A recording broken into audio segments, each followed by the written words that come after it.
to Would I Lie to You, the show which delights in dishonesty. And on Lee Mack's team tonight, a man whose sole purpose in life is to make ordinary women look beautiful.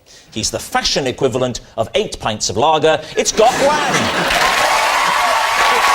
And a man who, frankly, needs no introduction. So instead, let's spend the time delighting in his famous face. From Game of Thrones, Charles Dance! And on David Mitchell's team tonight, a comic most famous for her role as Dobby on Peep Show, alongside the supremely talented Robert Webb and some other bloke I can't remember the name of.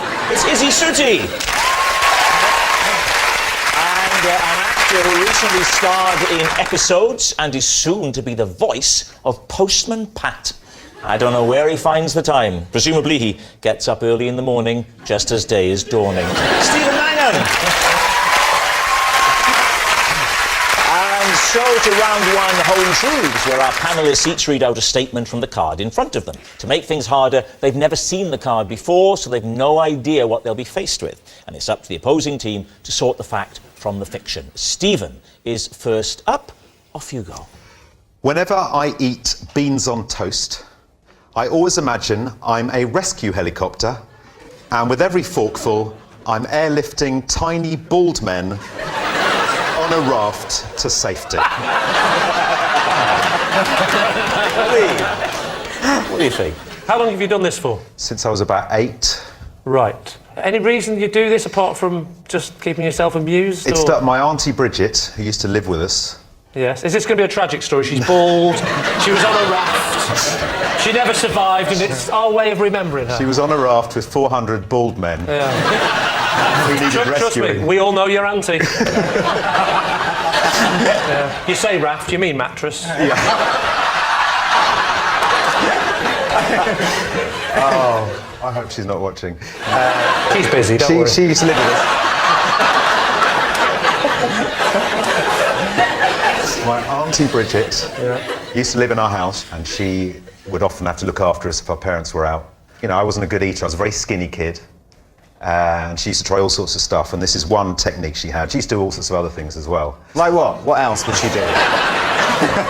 Spaghetti was, you were trying to, you know, you were throwing like a line, a rope down to rescue people at the bottom of a pit.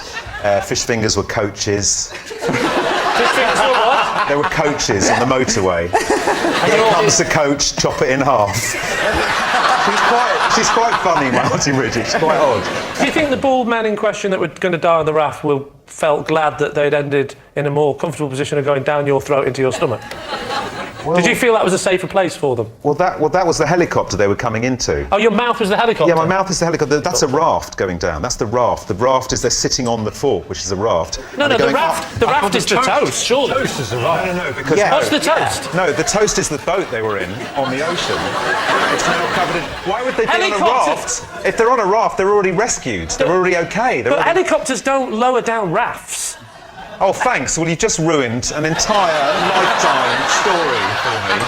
Another man comes attached to the rope and he picks up each individual bald man on the raft. I've seen it. Every time I've seen loads of bald men dying at sea and a man comes out of a helicopter and individually picks them up. So if you'd have done your backstory and you were a proper actor, you would know that you're supposed to be taking one beat. That's what Charles Dance would have done. Yeah, because he does his research. Yeah, and that's why he's not going to be the voice of Postman Pat.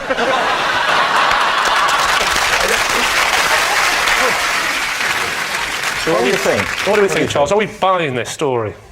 Reluctantly, I think I am buying this story. You think it might be true? I do actually think it sounds quite realistic. I think that in a child's brain you might make up all of these scenarios. I don't think he was eating the beans. I mean, look at his hair. He was only eating the crust of that toast. We think it's true, don't we? You think it's true? Yeah. Charles says it's true? Yeah. I'll go on and we'll say it's true. You're saying it's true. Stephen Mangan, truth or lie? It is, in fact, a lie.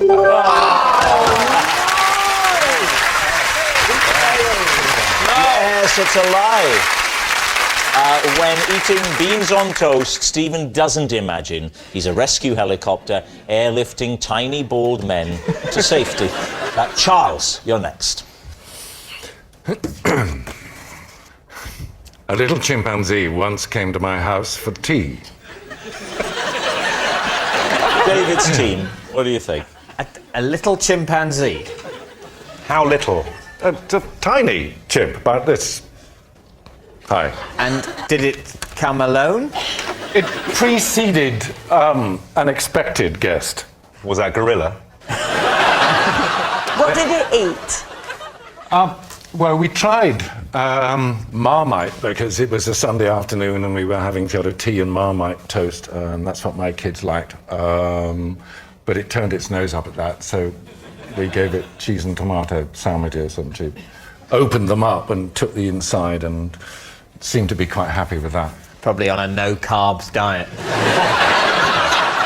What's a chimpanzee doing coming round Good question. to your house for tea?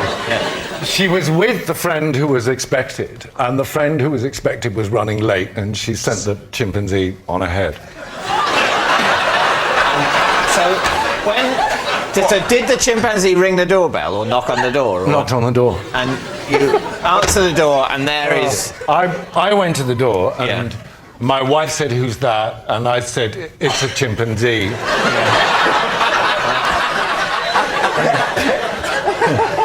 She said, "What does it want?"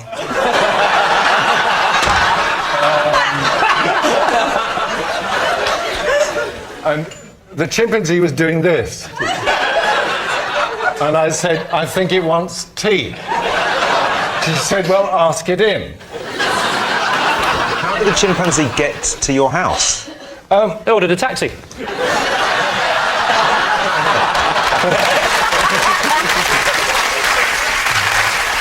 I'm not a courageous man. If I was answering the door and I saw a chimpanzee, I wouldn't invite it in for tea. I'd be afraid. I'm not keen on wasps. Really? They're much, much smaller than chimpanzees. Who was the friend? Was it Michael Jackson? I mean, who were you receiving? It was a lady that I had worked with quite some time before this afternoon. Why did she have a monkey? Because she had very few friends.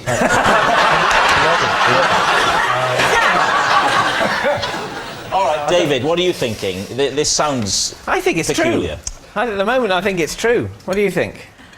I don't know. I want to know why she would send it A first. sense of fun, surely. As a bit of a joke, go up there, knock on his door, it'll be amusing. What do you think? What I think Charles Dance, a chimp in a cheese sandwich. It's true. Which way are you going to I think we're going to go true, though. You're going to say true, yeah? Yeah. OK. Charles Dance, your chimp story. Were you telling the truth, or were you telling a lie? I'm sorry to say that it's true.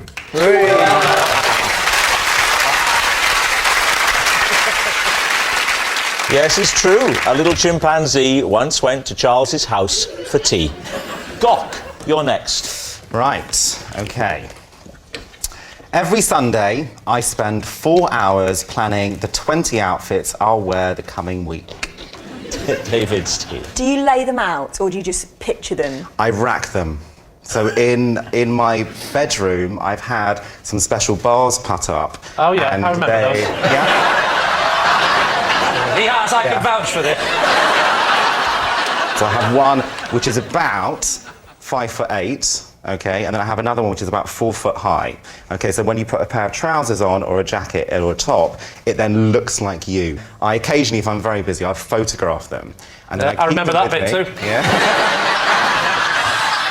And explain why you need 20 out. Because I'm thinking, even if you... I mean, I'm a tremendous slovenly slut. It feels like you're phoning Babe Station and someone else has picked up. Sorry, can I speak to Sheila, the regular one? I often wear the same outfit in the afternoon as in the morning. I could be filming a series, and then I might be filming 3 different shows in one day, so I'll need 3 different outfits to represent 3 different episodes. I might be going out for lunch, and then I'll be doing something in the afternoon, so I'll get changed from a lunch outfit, because I don't want to be too dressed up to walk the dog. And it's also done by a weather report as well. What? The Met Office are fools. They get things wrong. Do you go through with your galoshes in bright sunshine on a Friday evening? You're presenting yourself as someone who plans things very carefully, thinks things through very carefully, but your very act of planning is in itself badly thought through. Because on a Monday, you only planned it the day before, you've got a good sense of what the weather's going to be like, your plans for the day are probably better formed, so on Mondays, that's absolutely fine. I know what I need in the morning, the afternoon, and, for outfits 3 and 4. But come Friday, the weather's all to cock, the dog has died, you dropped 2 scenes you're supposed to film on the Wednesday, you've got to fit them in on the Friday. But I've taken photographs. So even if I've planned a Thursday PM outfit and I decide I don't want to wear it, I just flick through my phone and I might want to choose a Saturday PM outfit. And I go back to it. How long do you spend on a Sunday getting your outfits ready for the week? What I do is I look at the 7 or 8 or maybe sometimes 9 dirty underpants in the bag. I work out exactly, I spread them out on the bed. I look at them and I think, which can take a fourth trip? David, I'm curious to put the same question to you. Sunday night comes around, you've had a smashing day, Country File has finished, and now you're thinking, I've got to plan ahead. How much time and thought goes into it for you? Well, I always wear basically the same thing every day, so none. You're like Batman in that respect, aren't you? Yes, I see myself as a superhero, and I have basically one outfit. Which, and What's your superpower? The ability to decide what to wear very quickly. What are you thinking, David? I think it sounds very plausible. It does sound plausible, but is it too plausible? I think it's true. David's team thinks it's true. Gok, were you telling the truth, or were you telling a lie? Are you trying to work out what to wear before you... I was telling the truth.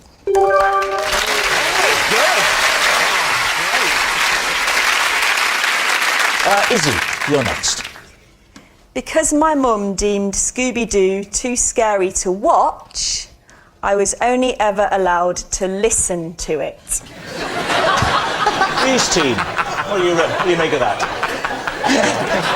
How would you do that? Would you have to be in another room, or...? I was allowed to be in the room where the TV was. I had to wear a blindfold. Oh, come on! It was a tea towel, but I was small, so I had a small head. It went round my head. So she tied the tea towel around your eyes in what can only be described as a hostage situation. And then she left you in the room. She stayed in the room to make sure that I didn't take it off. Why didn't she just say, close your eyes and make sure you don't open them? I think she just wanted to be sure that I wouldn't Peep. be able to... Yeah, because, she would sit next to me, but she wanted to watch it. It was one of her favourite programmes. So... Whoa. Let's focus on that bit for a moment. Your mum's favourite programme was Scooby-Doo? Yeah, amongst other things. What other things? Amongst the news. Well, she obviously wasn't quite sure what kind of person she was, obviously. What kind of stuff do you like? Oh, the news, Scooby-Doo, that sort of... Anything else? Gladiators. And would she do that thing they do for, the audio description? Would she say, and now Scooby-Doo is running away? Because it's quite a hard show to follow audibly. That's it. You have to rely on seeing it, don't you? Wait. In the words of Rob Brydon, I'm doing Scooby-Doo. I'm doing Scooby-Doo. I think what you were trying to do was... Here we go. Unbelievable.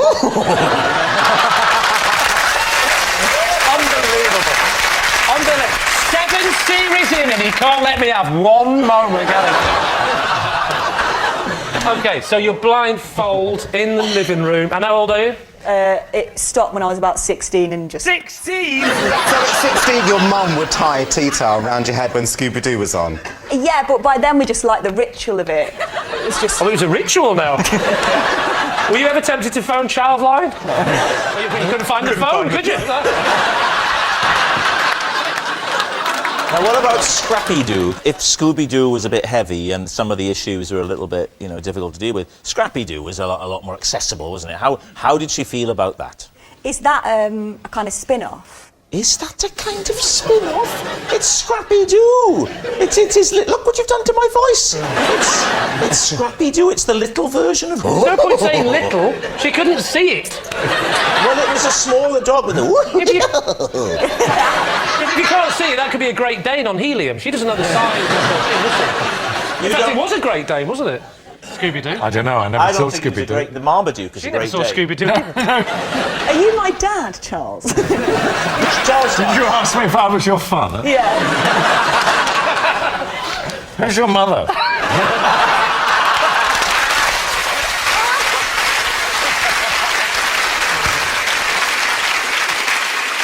So, what are you thinking? Truth or lie? I think she's lying. You think she's lying? I think she's lying. I think she's lying. Well, then I must go with my team and say she's Okay, lying. you say it's a lie. Izzy, truth or lie? It is a lie. Yes, it's a lie.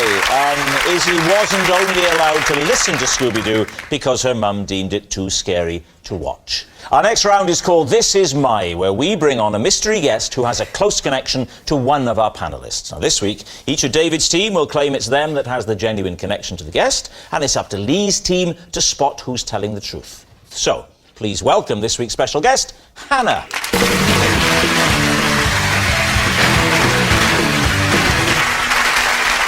So, Stephen, first of all, please, what is Hannah to you? Yes, this is Hannah.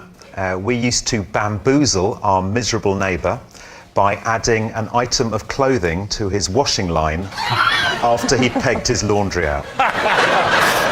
Izzy, how do you know Hannah? This is Hannah. In order to impress a boy, we once competed to see who could eat the most ants. And finally, David, your relationship with Hannah. This is Hannah. Last year she bought a pub and named it the Mitchell and Glove. And I gave her my blessing to use my face on the pub sign. Lee's team, where to begin? Why is it the Mitchell and... What does the glove come into this? I think it was originally called the Boxers. As in the dog or the fighters? As in the gloved fighters. Well, it's an obvious progression, isn't it? Yeah. Boxing, David Mitchell. I think she was very keen to change the image of the pub. And do you know why Hannah chose you? I think she, if you can believe it, she's a fan of my work. Right, okay, so she's a fan. It's a lie, move on. Have you been to the Mitchell and Glove? No. Where is this pub, David? Which part of the country? It's in Swansea. What? Swansea?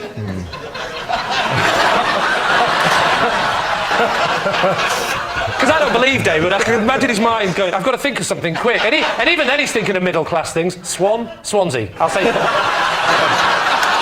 Is it themed inside? I'd be very hurt if I'm not on all the menus. It's a gastropub, is it? Not in Swansea, no. I believe what it is a flat-roofed pub. One of the reasons I think it's named after me is that I wrote in my book that I had a theory that flat-roofed pubs are always bad. So basically, you'll never get nice food in a flat-roofed pub. You might get eaten by a dog. And Hannah said, this is going to be a nice flat-roofed pub that does nice food. All right. By which I don't mean a carvery. You don't like carveries? No. What about Stephen Mangan's... What was yours again, Steve? We used to annoy our miserable neighbour by putting items of clothing on his washing line after he'd pegged his laundry out. Yeah. And where was this? Crouch End. And when was it?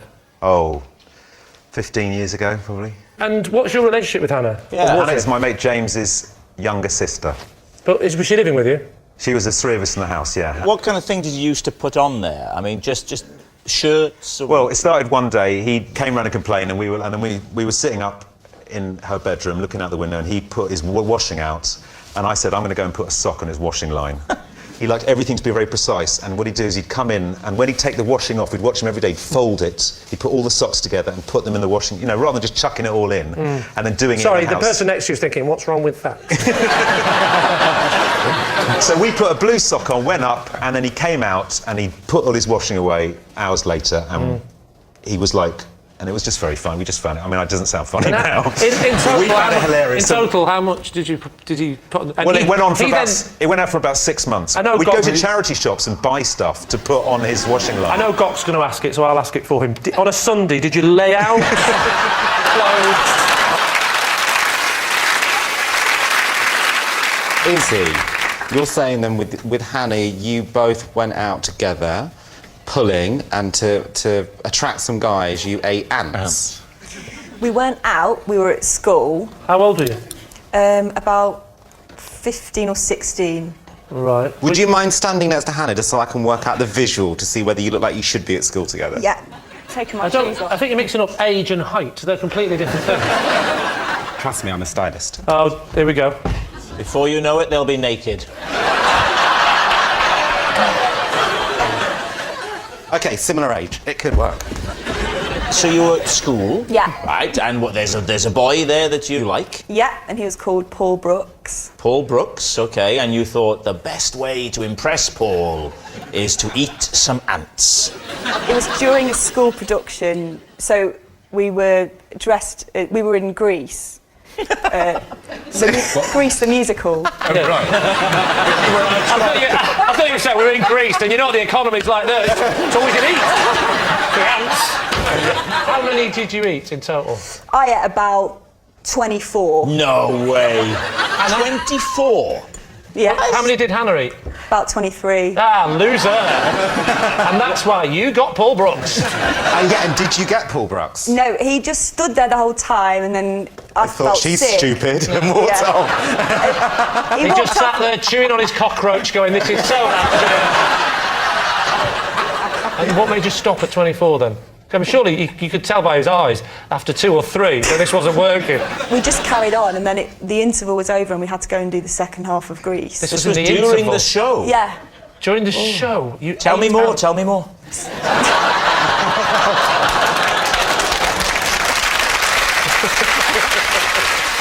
Well, we need an answer here. So, Lee's team. Is Hannah Stephen's washing line prankster? Is his fellow anteater? Or David's pub landlady? What do you think? We can rule out the strange theme pub. Oh, thanks. Yeah. What is it about my face smiling politely next to a boxing glove that makes you think people won't want to get drunk? I think it's Stephen. I think Stephen's telling the truth. You think Stephen's telling the truth, Charles? I think he probably is, actually. You think it's Stephen? Yeah. I think it's Izzy, but I will go with the majority. Well, then I've got someone to blame. OK, so, Hannah, would you please reveal your true identity? My name is Hannah, and in order to impress a boy, Izzy and I competed to see who could eat the most ants. Thank you very much, Hannah. Which brings us to our final round, Quickfire Lies, in which our panellists lie not only through their teeth, but also against the clock. We will start with... It's Lee. When I was 7, I had to be a bridesmaid at my auntie's wedding.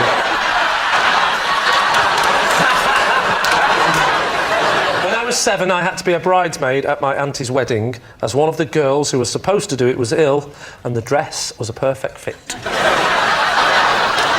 What did the dress look like? I describe the colour as traumatic.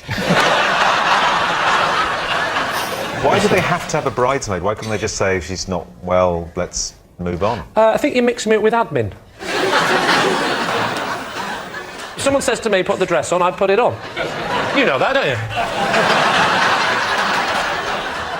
Do as I'm told. So you didn't display any reluctance to put the dress on?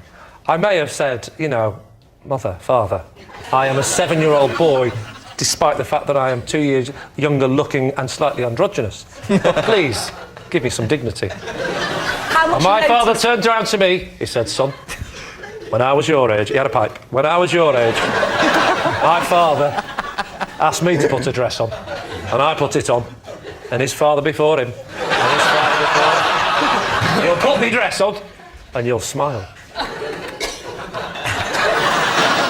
Was there a page boy as well as bridesmaids at this wedding? I was a page boy once, and if another boy had dressed up as a girl, I would have felt it was fair game to persecute him. Well, true, but luckily the page boy came up to me, little Sharon, and he said, he said, tell me about it. You know, you think you've had a rough day? You know what I mean?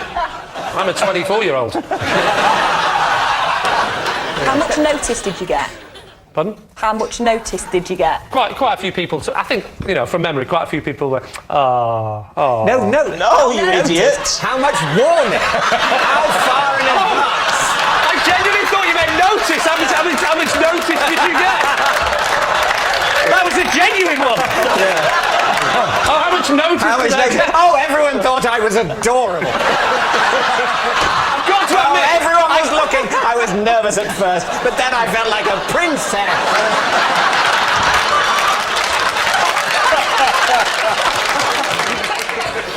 Oh, I see. How much in advance did they tell me? Yeah, how much notice? How much notice did I get? Do you know what? That would be embarrassing if this was on television, wouldn't it? I think I got like, I don't know, 5 hours or something. She was ill at the last minute and... I just think you would have absolutely refused at that age. Listen, I said, Dad, I don't want to do it. And he went, listen, I'm not your dad, I'm your mother.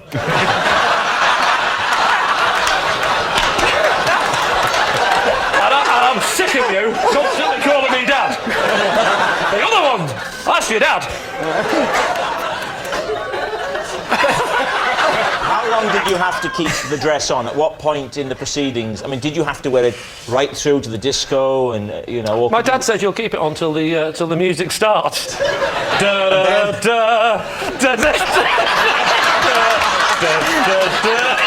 Because unfortunately, the cabaret act had cancelled because of illness. So what are you thinking, David? Does that sound at all plausible to you? What do you think, Izzy? I really want it to be true. Well, I'd say true. I actually think it could genuinely be the biggest load of drivel I've ever heard. It can't be true. I don't think it's true. Lie. Okay. Yeah. Lie. Conclusively, it's a lie. Lee, truth or lie? It's a lie. I wanted it to be true. Yes, it's a lie. Lee wasn't a bridesmaid at his auntie's wedding. And that noise signals time is up and it's the end of the show, and I can reveal that David's team has romped home by 5 points to 1. Yeah.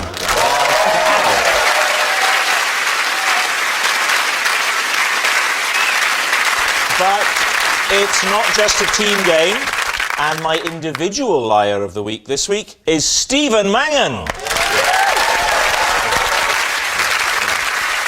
Yes, Stephen Mangan.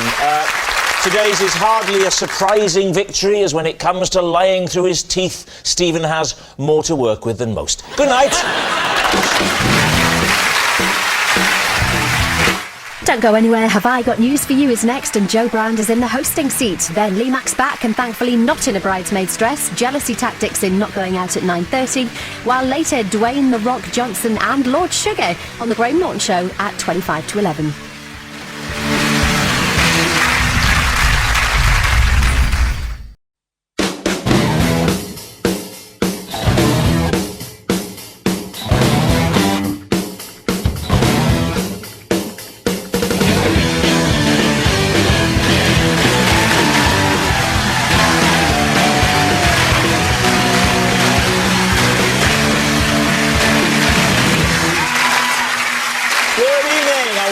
To Would I Lie to You, the show with a fondness for fabulous fibs. On David Mitchell's team tonight, a chef who likes to experiment with food. As do I. Sometimes I put the beans under the toast. It's Heston Blumenthal. And a comedian who's so posh he employs a chauffeur to deliver his punchlines. It's Miles Jupp. And on Lee Mack's team tonight, a member of the Fox acting dynasty. Her cousin is Lawrence Fox. Her uncle is James Fox. Her second cousin is Basil Brush. It's Amelia Fox! And a man who's gone from a long-haired layabout dreaming of becoming a comedian to a long-haired layabout who actually is a comedian, Ed Byrne. And so we begin with round one, Home Truths, where our panellists each read out a statement from the card in front of them. Now, to make things harder, they've never seen the card before. They've got no idea what they'll be faced with, and it's up to the opposing team to sort the fact from the fiction. Miles, you're first up tonight. After a visit to a school fete, I had to tell my neighbour their cat had been run over, while my own face was painted like a kitten.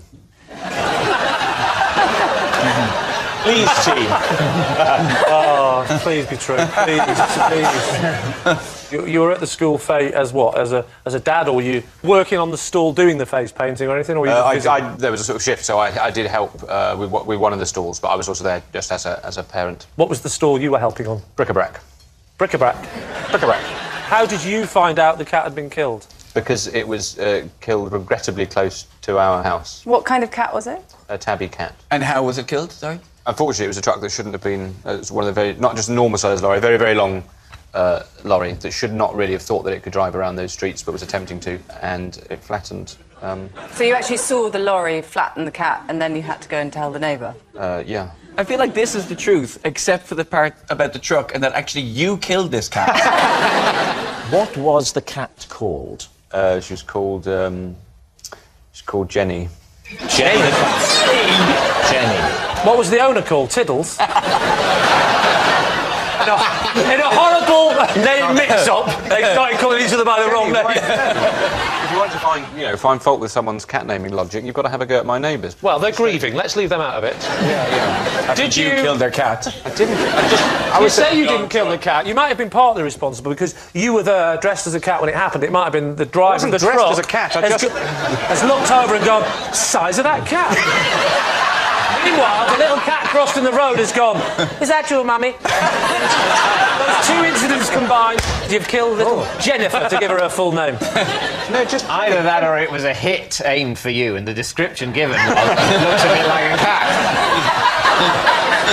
Did you pick the cat up and take it to the neighbours, or did you just point to the cat and say, that's where your cat is? No. I didn't pick it up. What happened when they answered the door? Talk us through that conversation. That must have been very awkward. Yeah, had you still, at this point, not remembered that your face was painted like No, that? I didn't realise until after I told them, and then I went home and went, I just had to tell so-and-so. So they've opened the door. Can you remember anything about the first few words of that conversation? Well, it was very awkward. I've never had to do that before. So I said... Meow.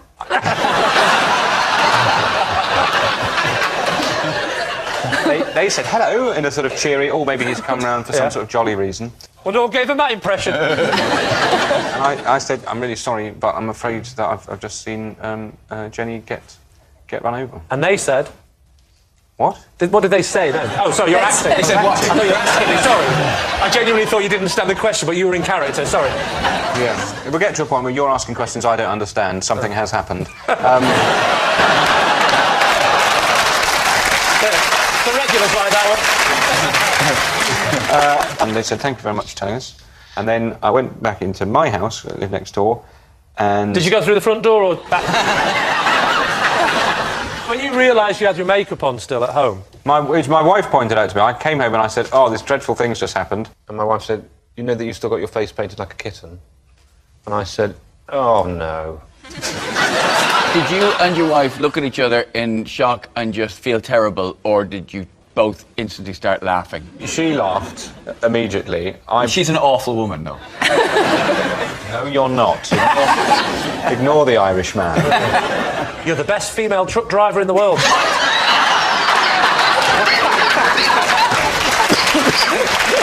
You all right, Mark? You know what that is? Furballs. So what are you thinking, Lee? Does this have the ring of truth for you? Amelia, what do we think? I think it's a total lie. Do you? Not Do you? even an ounce of truth in this? Not for me. It's going round to the neighbours, and you haven't really actually told us anything about the neighbours. You haven't talked about who it was who answered the door and how you then got to talk to them. All right, well, Paul answered the door. Paul. And Paul is married too. Paul is not married. Oh, but you did say them. You told them that their cat had died. Yeah, there are a number of ways in which people cohabit. I don't believe it. You don't believe I it? don't believe it. You don't believe it? Are we going to say Say a lie? lie. Say it's a lie. OK. Miles, truth or lie? Oh, ye of little delight. Yes, it's a lie. Miles didn't have to tell his neighbour their cat had been run over while his face was painted like a kitten. Ed Byrne, it's your turn. I once found a steak pie down my trousers. David's team. No further questions. Was it hot or cold?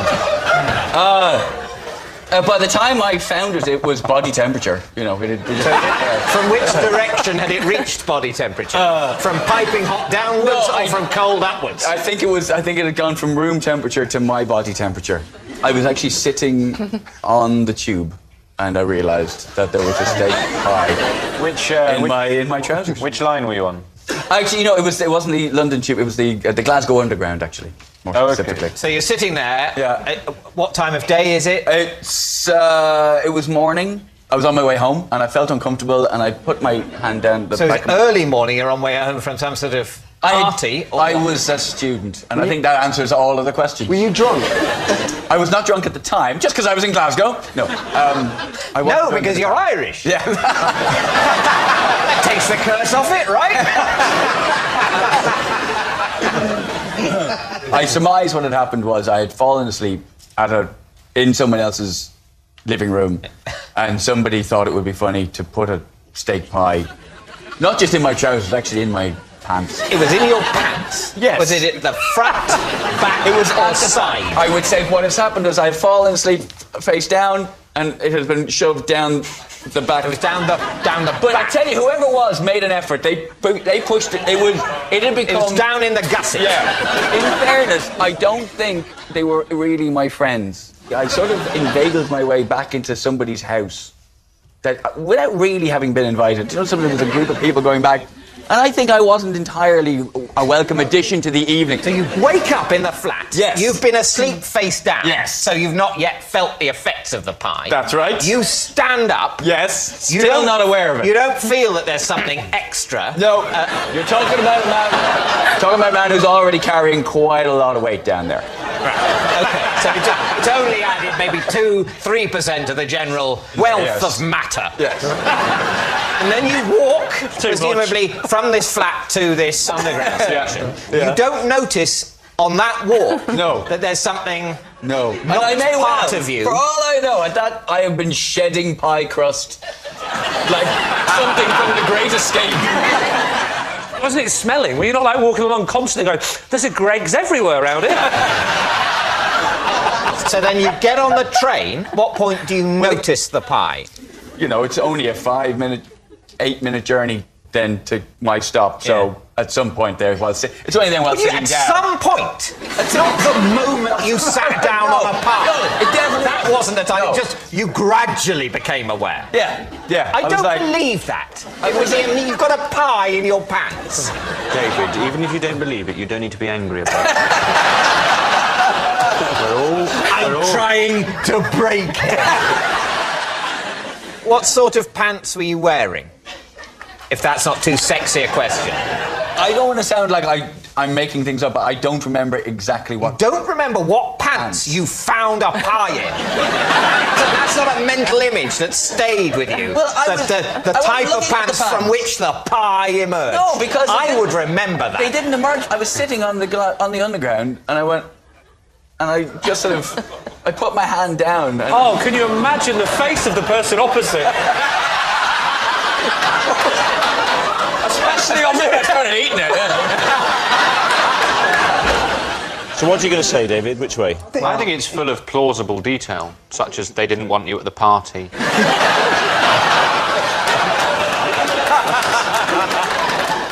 We think it's true that he did have a pie in his pants. Ed, was it the truth, or were you telling us a lie? To my eternal shame, it is true. Yes, I'm afraid that was true. Ed did once find a steak pie down his trousers. Our next round is called This Is My, where we bring on a mystery guest who has a close connection to one of our panellists. Now, this week, each of David's team will claim it's them that has the genuine connection to the guest, and it's up to Lee's team to spot who's telling the truth. So please welcome this week's special guest, Rodney.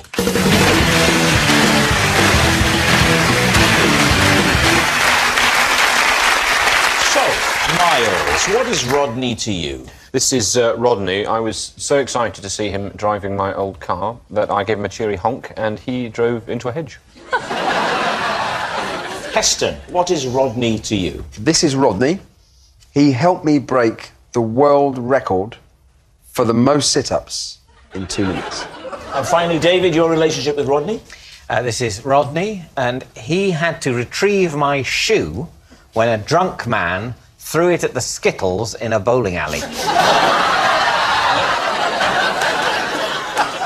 we are. So, it's Miles's distracted driver, it's Heston's sit-up supporter, or David's bowling buddy. Lee's team, where would you like to start? Right, let's start with Heston. Let's start with Heston. This 2-minute sit-up world record, how many did you do? Was 128. Whoa. You did more than 1 a second? Yes. Because I've been looking at this for 2 years before, because I was doing about 3,000 a day. You were doing 3,000 sit-ups a day. And that's still not even the weirdest thing he's ever done. Can you do a sit-up now for us? Actually, I can't, because I am having a hip replacement. I'm not surprised the amount of times you do sit-ups in 2 minutes. What are you going to do with your old hip? Because I reckon you should make a casserole out of it.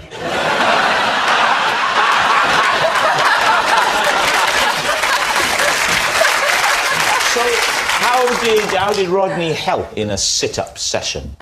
Well, I needed somebody to spot me. What does that mean? It's basically somebody making sure you're doing the correct sit-up and then counting. So he's like the ref? Yes. All right, who would you like to quiz next? OK, we'll go for Miles. Could you just remind us of the statement? Driving along, I was very excited to see my old car, which Rodney was driving, and I gave a cheery honk, and as a result of that, he steered into a hedge. Did you sell it to him? No, I sold it to a dealership. And then he bought it off the dealer? Yeah. Where exactly were you? When he went into the hedge? Yes. Cornwall.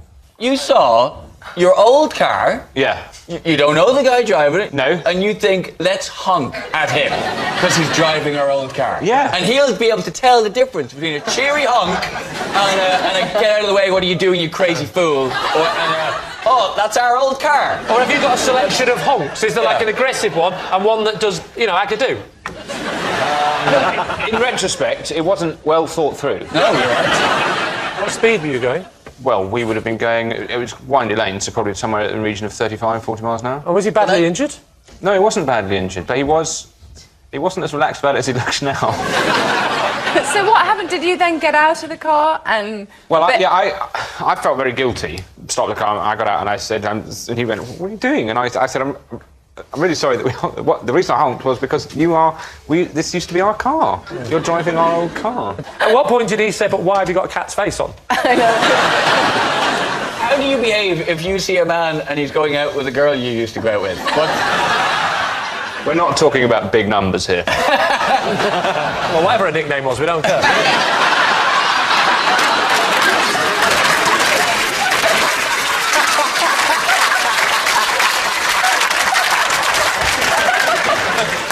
OK, what about David's statement? You'll have to remind us, David. He had to retrieve my shoe when a drunk man threw it at the skittles in a bowling alley. What? OK, well, first of all, Yes, let's what get were on. you doing in a bowling alley? Second of all, what were you doing in possession of your own shoe in a bowling alley? And thirdly, they're not called skittles, they're called pins. But apart from that, so far it's all adding up. Surely your shoe was behind a counter somewhere. Well, precisely, it was until just before it was chucked. Oh, it wasn't the shoe you were wearing, it was the one that was in the bit that you swapped them. I wasn't currently wearing the shoe. When he threw it, I wasn't in it. Was it your bowling shoe that was thrown or your own shoe? My own shoe. Who was the guy that threw the shoe? I think his name was Chris. And what year was this? It was the year 2012 AD. So you were... So who was the guy that threw the shoe? A friend of a friend. So what's he done? I'm getting my shoe. Right. We're leaving. OK. You know, the bowling expedition is coming to an end. Very sad time. Yeah. How'd it go about it? So he's thrown the shoe at the skittle and... it wasn't just my shoe. What did he throw? There was a group of us. Yeah. And we were all leaving at once. Yes. And he was part of the group, but he was sort of enjoying himself on a different level. Yeah. I'd say there was disagreement in the group as to on what level life should be lived. Yes. And he was on very much the heightened, tomorrow we may die. So I can imagine you were lobbying other members of the group to join your level of life enjoyment versus I was his level already of life very enjoyment. disappointed by the bowling alley's wine list. But this guy that threw the shoe, he was having a lovely time. Beer had been drunk. And when some of us were trying to get our normal life shoes rather than the magic shoes of bowling. Do you get up in the morning and call them the normal life shoes? Yeah, absolutely. Mummy, the normal life shoes. The normal life vest. Yeah.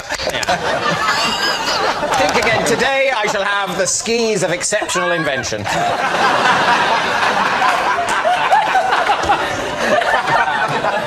So the shoes are being handed back, and this guy runs past, snatches 3 or 4 shoes. Well, how many legs have you got? They're not the friends, sorry. They're on the counter at this point. He chooses his moment with frankly, with the accuracy of a sober man. Yes.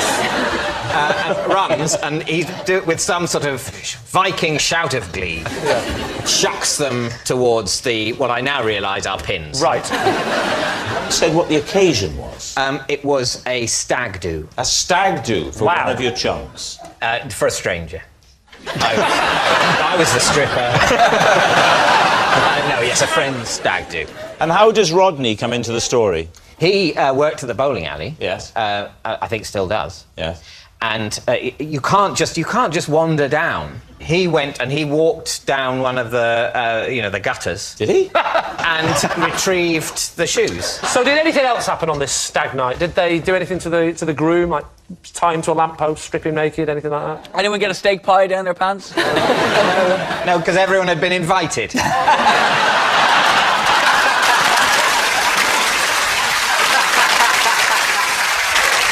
All right, well, we need an answer. So Lee's team, is Rodney Miles's distracted driver, Heston's sit-up supporter, or David's bowling buddy?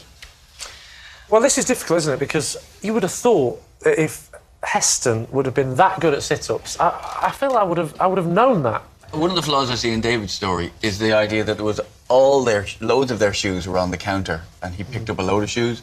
Whereas when you're in a bowling alley and you get your shoes back, there's one person giving the shoes back. Well, the flaw, I think, in David's argument is the amount of friends he claims to have. I don't believe Miles. We don't believe Miles at all. You wouldn't just contact somebody just because they were driving your old car. No. I thought it was Heston and David. You think it's Heston or David? Yeah. You think it's... I think it's Heston. So that means that I'm going to take the mean average and say it's Heston and half of David. So you're saying that it's Heston. OK. Rodney, would you please reveal your true identity? Hi, I'm Rodney, and I helped Heston break the world record for sit-ups. Thanks very much, Rodney. Which brings us to our final round, quick-fire lives, and we start with... It's Lee. Every time I make a cup of tea, I pretend I'm in the World Darts final and test out my skill at throwing the tea bag in the cup. David's team. That's not exactly what you have to do in darts, is it? How far away from the cup do you stand to throw the bag? I do exactly 4 paces, but large paces. So, Rob, about 6 paces. And what sort of tea bags do you favour? The old David Mitchell chat-up line.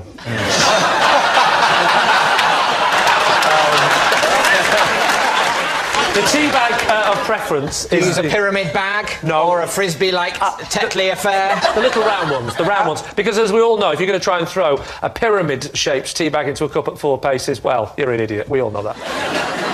What's your success rate? About 1 in 10. The way I do it is this. So you get 3 tea bags, you take your 4 paces, and then you do a little bit of a, psych yourself up, pretend it's the World Darts final, give yourself have a pint of bitter. Yeah, put on a bit of weight, yeah. Get the tea bag, and then give myself a bit of pressure by saying to myself, here he is.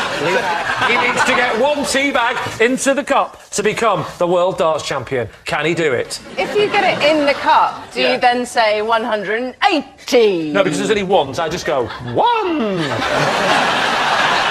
But do choose the end bit, I go 1 tea.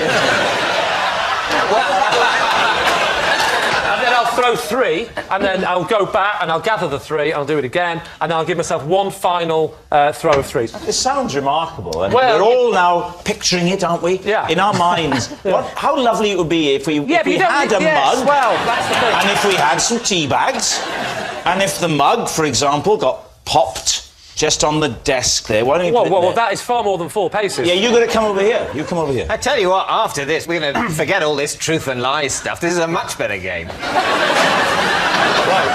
So what I do is I go up to the cup like that, and I'll sort of do 1, 2, 3, 4. Yeah. I'll often do this. I'll look to my right, might put the kettle on, get it ready, and I'll often look to the left and go, Rob, get out of the kitchen. I'll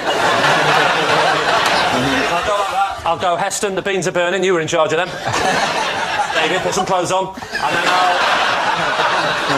I will... The trick is to get... You can't squeeze too hard because you've split the bag. Oh, I know.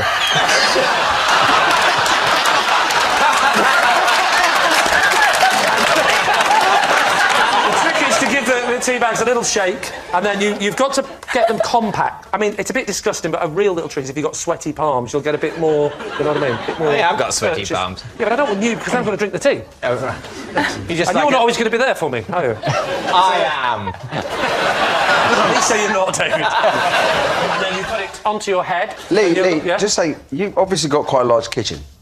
Well, no, because now I'm now in the living room. But you just said the kettle's there. Yeah, no, I keep the kettle in the living room. I'm old school. Why get up to make a cup of tea? Put it next to your sofa. Not an idiot. Right, and then you do that. You get it on your head like this. Yeah. Like that, and then you do that. I'll tell you what, when it hits the cup, it's a lovely noise.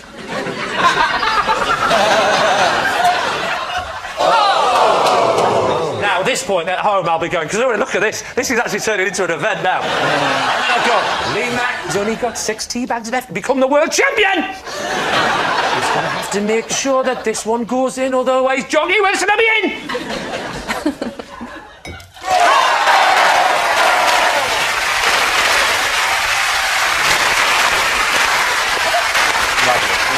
Well, there we are. So what are you going to say then, David? Well, the thing is, this is difficult now, because whether or not it's true, he's definitely going to do it from now on. As am I. Do you think it's a lie? I'm not sure. I think it's true. Well, I think we're going to say true. You're going to say it's true. OK, Lee, truth or lie? It was, in fact, true. Yes, it's true. Lee does pretend he's in the World Darts Final every time he makes a cup of tea. Next, it's David. There is something about me that elephants like.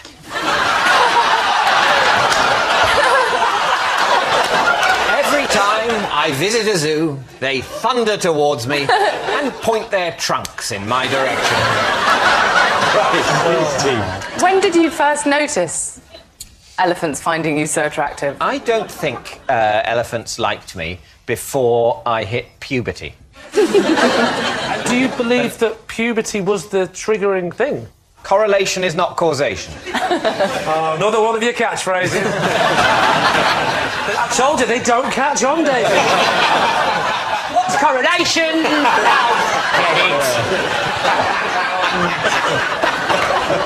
OK, where were you? When did you first notice it? I think it was probably at the Cotswold Safari Park. Right. I'd recently become a man. Yes. Quite an imposing figure striding around the Cotswold Wildlife Park. Still intellectually juvenile, in that I was still interested in the animals. And then I was passing the elephant's enclosure, and it swiveled its head towards me. And it was quite alarming. And then it started to move slowly towards me. And then as it moved towards me, its trunk it straightened, as if in arousal. Yes.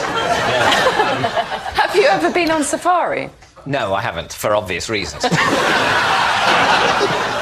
How many zoological gardens stroke safari parks have you been to and observed this in elephants? At least 9 or 10 sort of times. You play you, right? I'll play the elephant. Right. Now,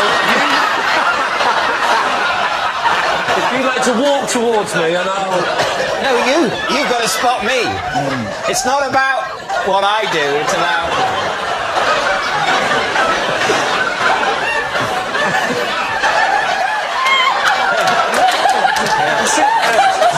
It's exactly like Is that how it happens? Yes. Wow. There was something about being the elephant then. I believe it to be true. I was... Have you always been with the same people or different people to the safari park? Has it been mixed up enough to know it's you specifically? Yes. The only person who's always with me is my friend Kevin the bun seller.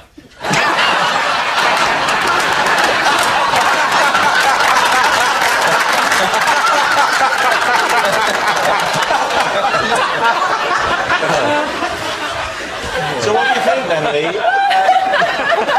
Do you think that's true, or was he making that all up? What would you say? I don't believe it at all. No. There's not even an ounce of truth in it. I think we're going to have to say it's a lie. OK, so you say it's a lie. David, attracting elephants, truth or lie? Well, it is a lie. Yes, it's a lie. Elephants don't thunder towards David and point their trunks in his direction when he visits the zoo. Well, that noise signals time is up. It's the end of the show, and I can reveal that Lee's team have won by 3 points to 2. But it's not just a team game. My individual liar of the week this week is Miles Jupp. Yes, it's Miles Jupp. He's as honest as the day is long in the Arctic in the middle of the winter. Good night.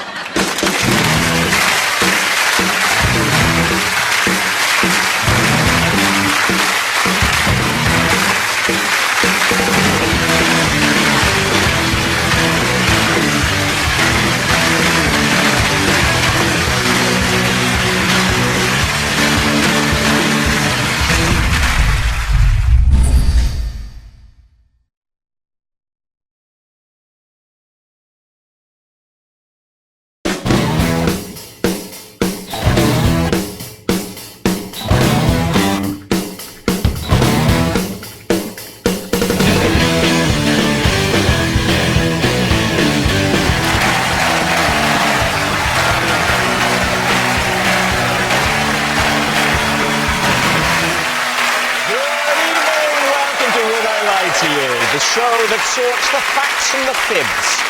On David Mitchell's team tonight, a comedian who admits to being a huge hypochondriac. Or at least, that's what he thinks he is. But what if it's something worse? Please welcome Joe Lycett. And a guest who called his first tour, Who is Nish Kumar? And his second tour, Nish Kumar is a comedian. Please welcome... He spoilt the introduction, hasn't he? It's Nish Kumar. And on Lee Mack's team tonight, a host of Watchdog, who's not only going to be entertaining us tonight, but after the show is going to help me get my PPI back, Nicky Fox. And I'm not saying he's posh, but he describes the royal family as new money. It's Miles Jupp. And we begin with round one, Home Truths, where our panellists each read out a statement from the card in front of them. To make things harder, they've never seen the card before. They have no idea what they'll be faced with. It's up to the opposing team to sort the fact from the fiction, and Miles is first up this evening. Whilst on holiday in South Africa, I had a 2-minute conversation with what I thought was my wife, only to discover that a small hippo had wandered into the bedroom. David's team, what do you make of that? Miles, describe your wife to us. Tall, slender, statuesque. So did the hippo have a very similar voice to your wife? The hippo was just sort of moving gently around. But not for that. Not in an especially close proximity. What was the conversation about, and how did you go 2 minutes? I'll tell you what the conversation was about. It was about me, and I was doing most of the talking, which obviously contributed to my confusion. Where, in fact, was your wife? I don't know where she was. She was just not... Have you ever seen your wife again? So where were you? I'm guessing that this is a safari scenario, am I right? It was sort of on the outskirts of Cape Town. Describe the nature of the structure you were in. Right. Is it a building? Is it on the 4th floor of a... Did the hippo have to get in a lift?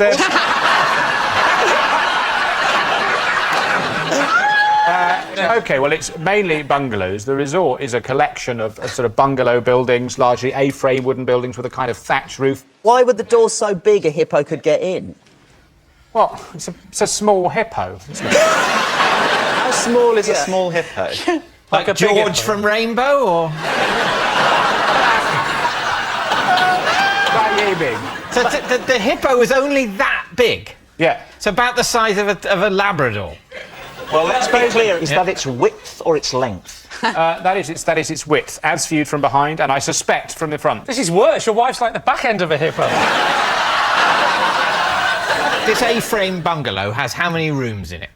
It's got 2 rooms. At one end there's a big bathroom, and then there's the rest of it is a very big open-plan bedroom, and it has sort of seating area in the middle of it, and it has a bed at the far end, a very robust bed, and bed you could make love to a hippo on?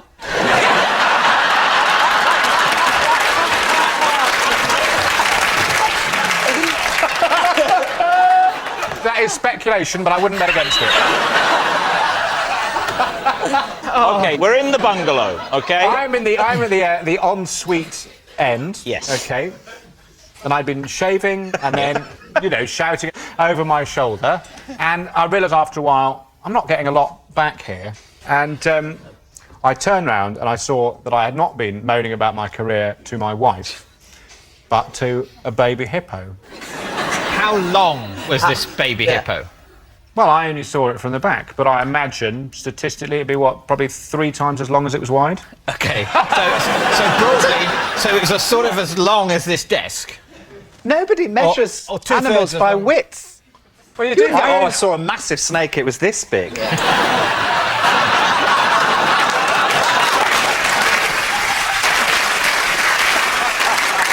So what are you going to say? Is he telling the truth? I think based on the width, it's a lie. I think that was a panicked reach for width. On the basis of the panicked reach for width.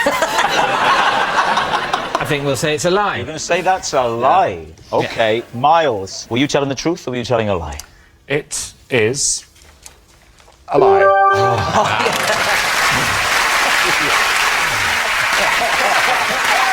Yes, it's a lie. Miles didn't mistake his wife for a hippo whilst on holiday. Joe, you're next.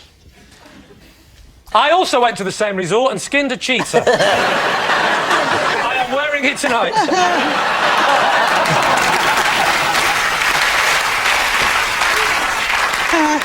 At the end of my first driving lesson, my instructor told me I'd done pretty well, but that I didn't need to make the noises of the car engine as I drove along. Please, T. OK, so what kind of noises would you make? I find it very sort of reassuring to make noises in the car because I find it quite stressful driving. So on the first lesson, this is when it started, and I'd just go.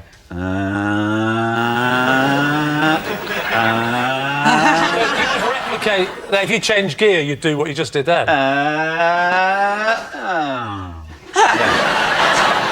What's the reversing around a corner backwards noise? I need to just get into the character, into the position. I go,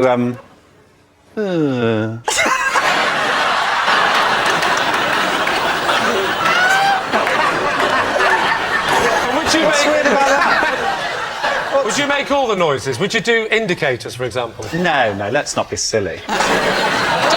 Just to get to the nitty-gritty. Yes. Name of driving instructor, because I remember mine, Norman, and we ate Percy pigs. I don't actually... Do you know what? I don't, because I had 2, because the first one was a friend of my dad's, and he kept shouting, "Don't panic." It wasn't Clive Dunn, was it? I don't know that reference. Who's Clive Dunn? Clive Dunn played... Clive Dunn played... You've just fallen into the generation gap. This audience actually oohed the fact that Joe didn't know who Clive... They were like, oh, you piece Well, of you say they work. oohed, perhaps they were accelerating.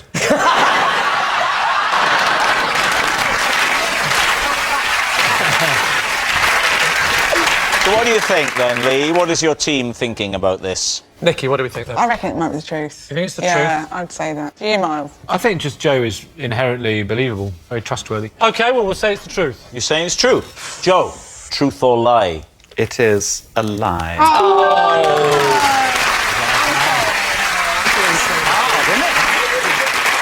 So, our next round is called This Is My, where we bring on a mystery guest who has a close connection to one of our panellists. Now, this week, each of David's team will claim it's them that has the genuine connection to the guest, and it's up to Lee's team to spot who's telling the truth. So please welcome this week's special guest, Amy.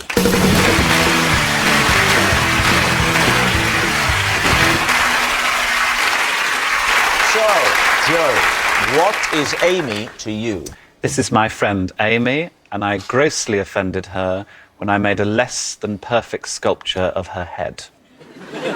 Nish, how do you know Amy? This is my friend Amy. We became friends after I found her asleep in a box of volleyballs.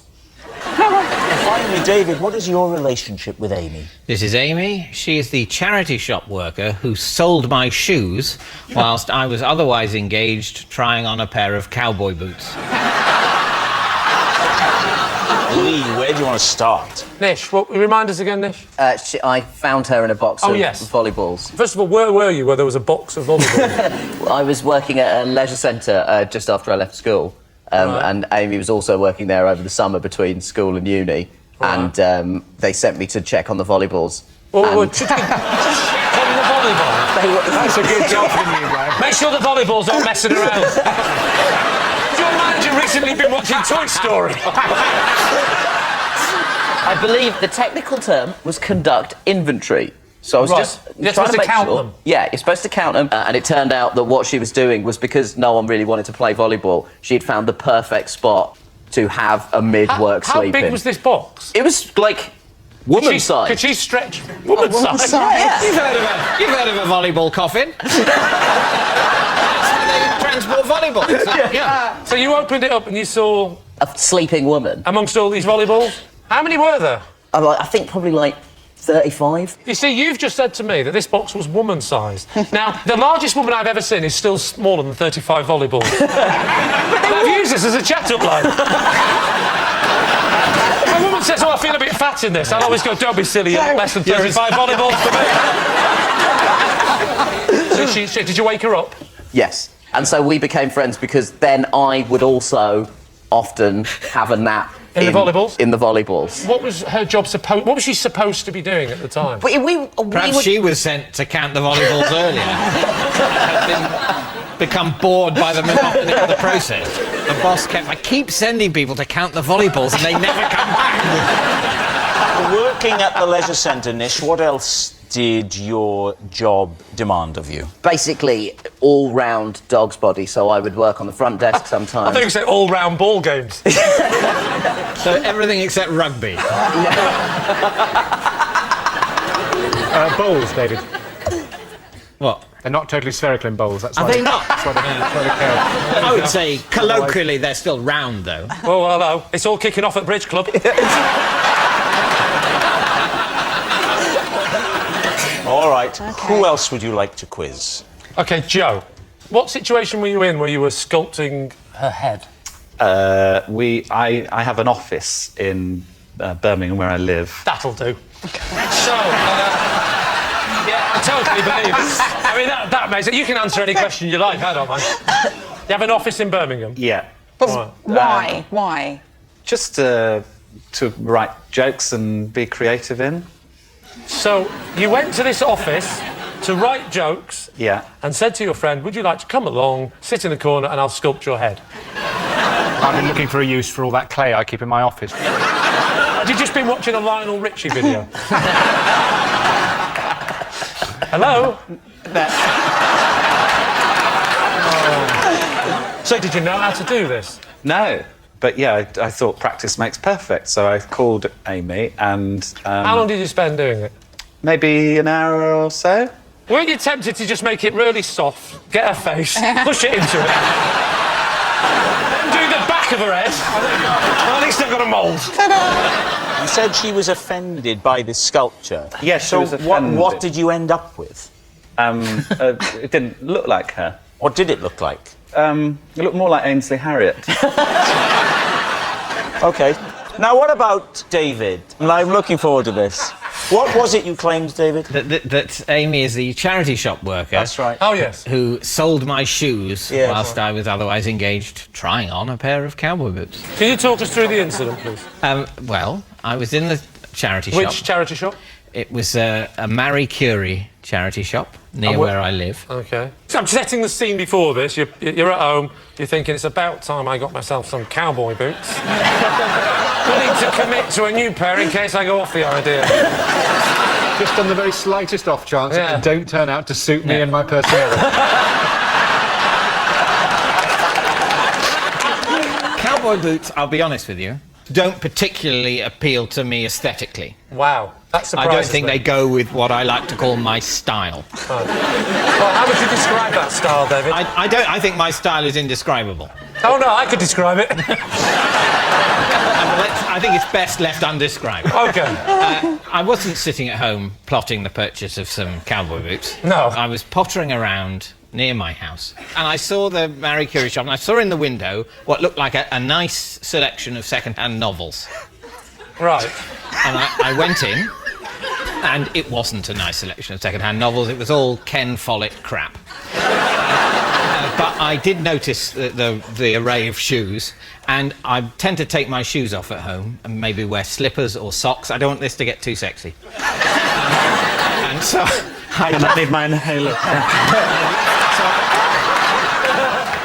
So what I vaguely was on the lookout for was a pair of everyday, easy to put on, non-lacing shoes that I could keep by the back door in case I needed to pop into the garden for some gardening. You said you'd taken some of your shoes to the charity shop. I was wearing shoes. So what, you decided take them off in the shop and hand them to her? When you go shoe shopping, do you go barefoot? Take you seriously. No. When I take shoes, keep me waiting. When I take shoes to the shoe rider shop, I choose shoes that I no longer want. I don't wander around and then go, well, do you know what? You can have these if you want. Why would you do that? You take them ready to give. I wasn't. It was not my plan. Can I just say, Rob, you're the only person in the whole of the United Kingdom watching this that isn't following this story. Well, he said he took off his shoes. Why do you think he took the shoes off? To try the other one. To try the cowboy shoes on. Oh. Sorry. Well, David, I owe you an apology. There you are in the shop. Yeah. I'm in the shop and I spot these cowboy boots, and to me, they look sort of quite loose and easy to slip on. What length? Not width, length. I'd say long. About that, so they're coming up to just below the knee. They're not. You know. How tall are you, Rob? They're not below. For me, they'd be thigh length. Can't see over these.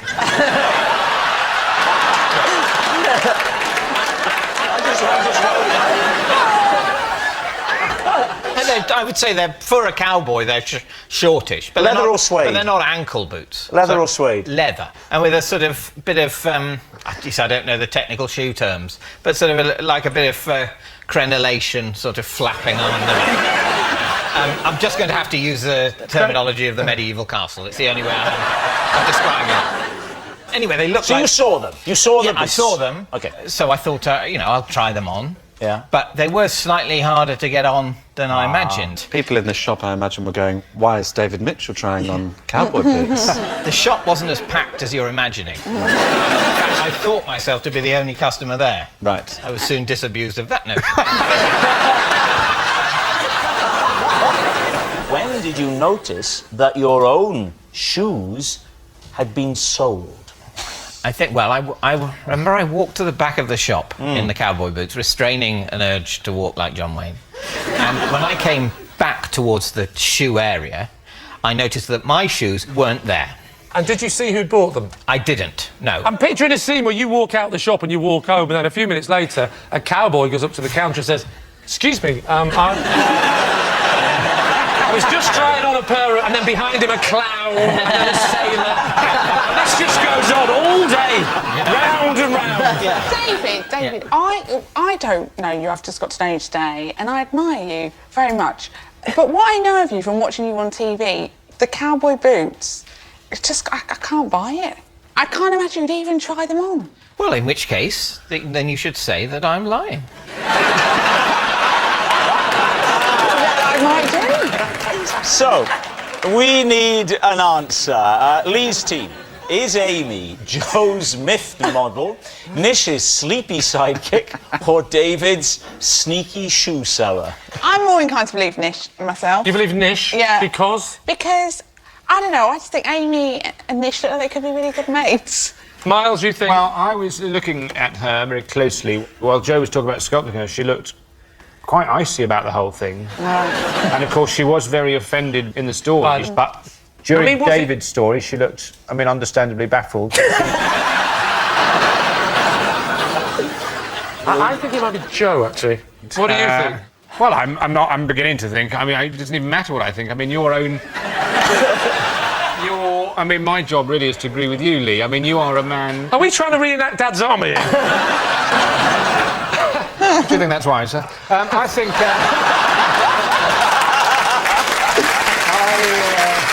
I think Nish is telling the truth. You think Nish is telling the truth? You think Nish is telling the truth? Yeah. Right, in that case, I'll go with what my team say. You're saying it's Nish? No, I'm overruling! I'm going with Joe. Seriously? I feel it's Joe. All right. Amy, would you please reveal your true identity? I'm Amy and I'm Joe's friend.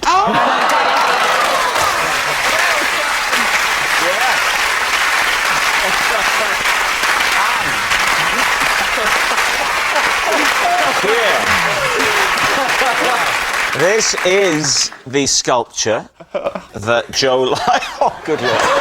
This is the sculpture. Get ready for this. You will never, in your lifetime, witness a worse sculpture than this.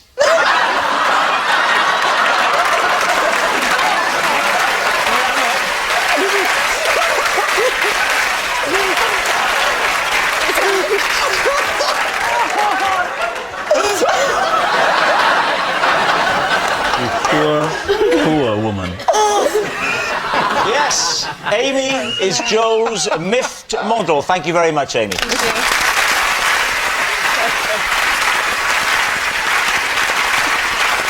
Which brings us to our final round, quickfire lies, and we start with... It's Nikki. Right. I love gravy so much that I freeze it into ice lollies to suck in the summertime. You maniac. What sort of gravy? Beef, chicken or vegetable? Beef gravy would be my gravy of choice. Do you only make lollies out of the beef gravy? If I'm desperate... Yeah, you do sound desperate. I might possibly choose another gravy. Do you use granules? I try and avoid granules, because I think if you're going to have a gravy ice lolly, you might as well do a posh one. Yeah. And everybody thinks it's strange. Yeah, everyone thinks it's strange. Do you think But it's strange? No, because I think if I made you one, you suck that gravy lolly. Need the inhaler again? Yeah. You suck that gravy lolly and you'll be like, Nikki... There's the slogan right there. It markets itself. You suck that gravy lolly. So, David, what do you say? Is this the truth, or is Nikki telling a lie? What do you think? I think it's true. You think it's true? I think she's off her nut. I think she's made a gravy lolly. I think it's a lie because I think... No, I can't believe I'm having to justify this. It's a gravy lolly. I think it's a lie. I think overall, I think it's a lie. I think it's a lie. OK. Yeah. Nikki, was it the truth, or was it a lie? It is, in fact, a lie. Yes, it's a lie. Nikki doesn't freeze gravy to use as ice lollies. Next, it's Lee. On a recent train journey under cover of darkness in a tunnel, I secretly switched bananas with the stranger opposite because his looked better than mine. So, why was there no lighting in this train? Were you perhaps travelling in the 1870s?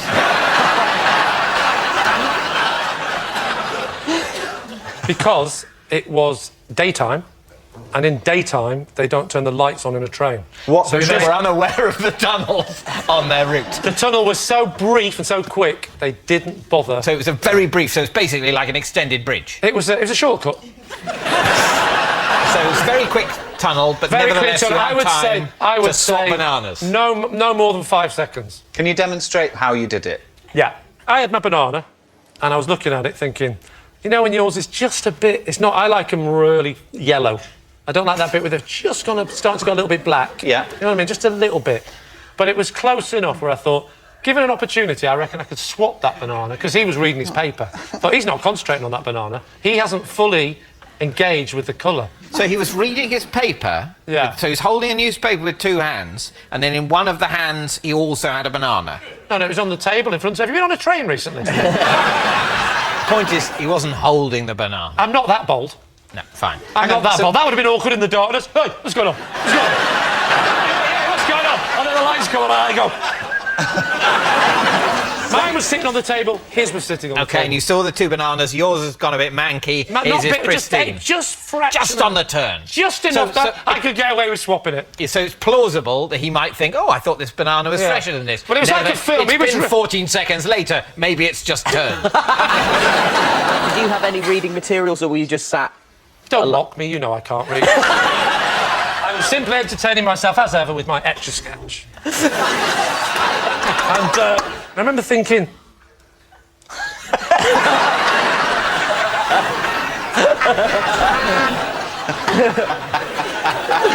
I'm looking at it, he's not looked at that banana once. That's wasted on him, but that's irritating me. Yeah. So, and I just thought, like that, put it back in its case, I'm very protective of it. And I thought, could I? And I was tempted to do it. I thought, no, I'll never get away with this. And then suddenly, it was pitch black. I'm struggling to envision a tunnel that takes 5 seconds to get through, but is... Well, do you know those really long tunnels? Yeah. Imagine one of them, but really short. that renders the whole carriage just a complete blackout. Yeah. Well, you know, all I could say, this is one important factor you're missing. Bright sunshine, eye adjustment. the effect of the bright sunlight directly on your eyes. Did I not mention how bright it was? Very, very bright. Oh, it was bright. I can't help thinking he wasn't reading that paper. He was shielding him. In fact, the banana was so bright. I think the bananas actually grew on the train. Yeah. It's a moment of complete blackness. Black! You're almost blinded in this blackness. Blinded. You know, it was so dark. You know when it's so dark, you think, God, it's dark, I could nick a banana. But that's my whole point. How did you manage to put your hand on his banana to be so... I mean, you must have rummaged around. No, I didn't rummage. Picture the scene. The Etch-a-Sketch is away. He's behind his paper. And I'm looking, and his banana's definitely reachable, and he's not looking, and it's there. And even before we go through the tunnel, I'm tempted. I'm going, could I? No. Could I? No, there's no one looking here. There's no one looking. And I'm so close to making that decision. Yeah. It goes black. Get it. Get it. Go.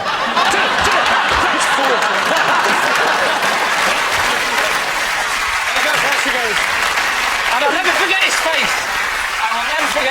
He literally, it made a bit of a noise, a bit of a kerfuffle, and the lights came, and he literally went...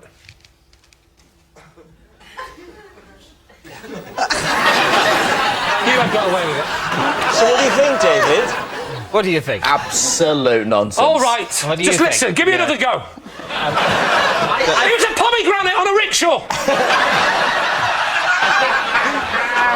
I mean, it's a very, very rich, complete picture that Lee has painted. Yes. But I don't think he... I simply don't think Grapefruit he would in a steal brothel? someone else's... I think he looks low on potassium as well. Yeah. So, for you, it is a lie. Lee, were you... This is everybody's on tenterhooks to find out. Were you telling the truth? Or was it maybe a lie? What do we think, Tim? No. This is the one where you know the answer and you say. Oh, I see. In that case, it's a lie. Yes. Amazingly, it's a lie. Lee didn't secretly switch bananas with a stranger on the train. Well, that noise signals time is up. It's the end of the show. I can reveal that David's team have won by 4 points to 1. Thank you for watching. Good night.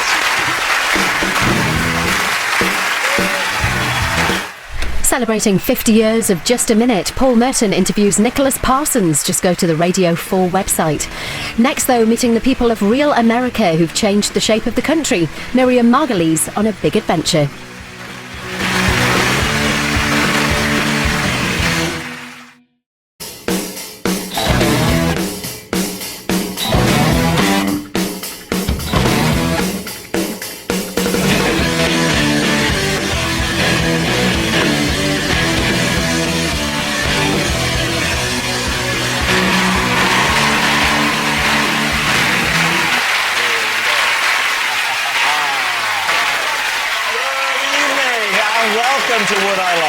The show where fibs and fancies are the order of the day. And on Lee Mack's team tonight, the Springwatch TV presenter who, when she was younger, worked on a crocodile farm. It's where she first got her love of animals and shoes and handbags. Kate Humble!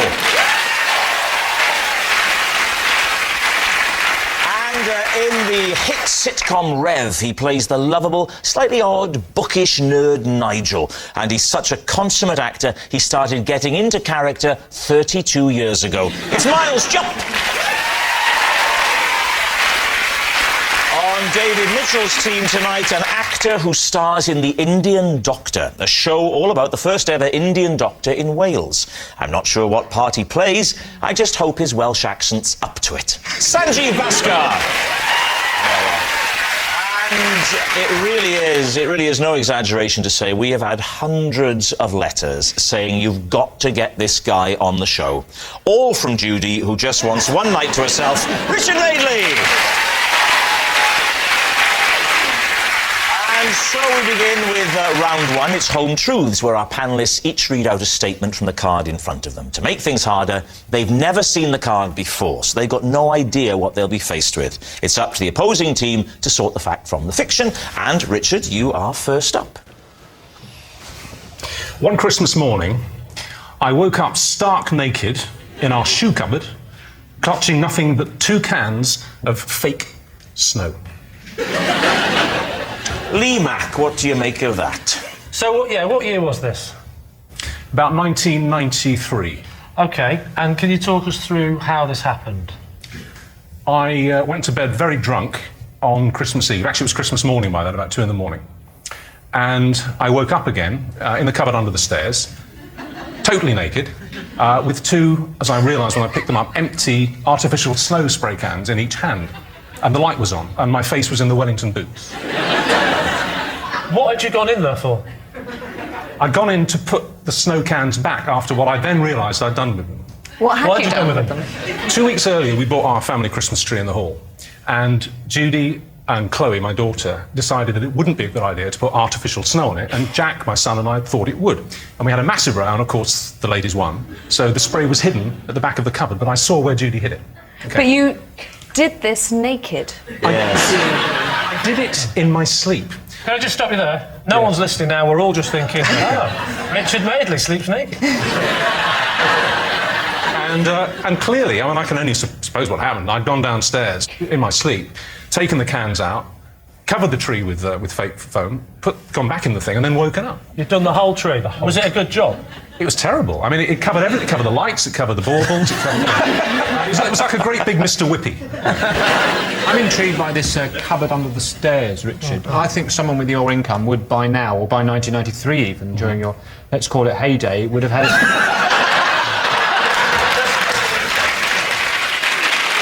I do think you would have had it converted into a downstairs facility. Is that your view of opulence? That any sort of space under stairs must be fitted for immediate any sort of unused digestion. space anywhere. Any money at all. There's something about the combination of wealth, career success, and a little cubbyhole that just says poo. What did Judy and Chloe have to say about this in the morning? Christmas morning dawned, and I went down with Judy, and there it was, looking awful. And I just went, Jack, we told you not to do that. And you went and kept it up for about a minute and then confessed. So you woke up at 2 in the morning? I didn't wake up. I was sleep spraying. You were sleep spraying, but then you went into a horrid connotation.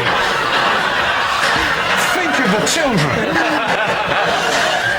We've all done it. You did the spraying.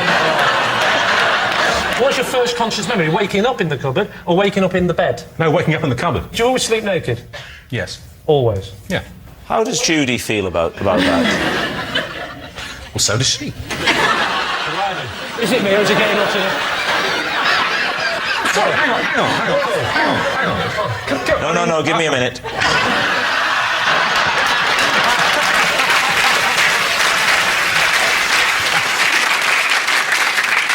Hands up, who sleeps naked?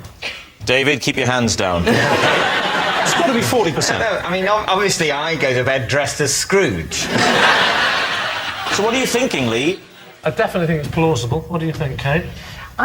What concerns me is the gap between the waking up at 2 o'clock in the morning and going to bed and not sort of doing anything about the tree. Just leaving it. Just leaving it. Miles? I think it is true. You do. So what are you going to say? OK, split decision. I will go with Miles and say that's true. You're saying it's true? Richard Madeley, were you telling the truth or were you telling a lie? I have to tell you guys, you've made a terrible start. For us, it's true. Yes, it's true. One Christmas morning, Richard did wake up stark naked in his shoe cupboard, clutching nothing but 2 cans of fake snow. Judy was quite pleased when she came across Richard sitting there stark naked, as it reminded her to put the turkey in the oven.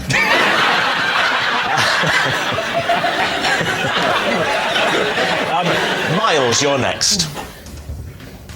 Every time I shower, I must adhere to my strict system for drying myself. OK, quick as you can. What's the system for drying yourself? Well, I always use a towel. Weird eccentric. Well, actually, I don't start with a towel. I sort of brush water off this arm. I can do that 20 times. With your hand? With my hand. Yeah. And then 20 times that one. Do you dry yourself between your legs with your hands?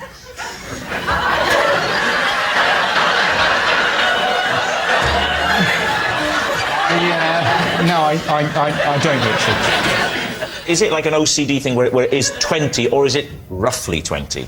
Oh, it can be multiples of 20. You're not serious. Yeah, so like 20 of those. 1, 2, 3, 4, 5, 6, 7, 8, 9, 10, 11.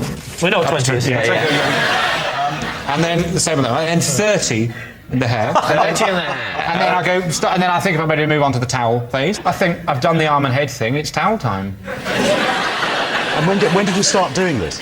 In the last 2 years. When you reach for the towel, are there any other oddities, or do you basically then proceed in what we would refer to as a conventional drying manner? Right. I get the towel and I do 50 on the top of the head. Right. And then this is quite a new development, actually. Probably within the last... The whole thing is quite a new development. No, but you clearly had some sort of breakdown a couple of years ago. So now it's 50 on top and 50 behind, whereas it used to just be 50 on top. What was it about your drying policy before this point, 2 or 3 years ago, that you considered inadequate? I was getting to a lot of towels. How much moisture do you hold?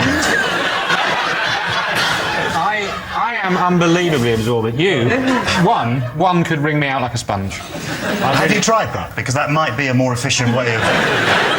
Don't see what it is about this system that is hard to believe or understand.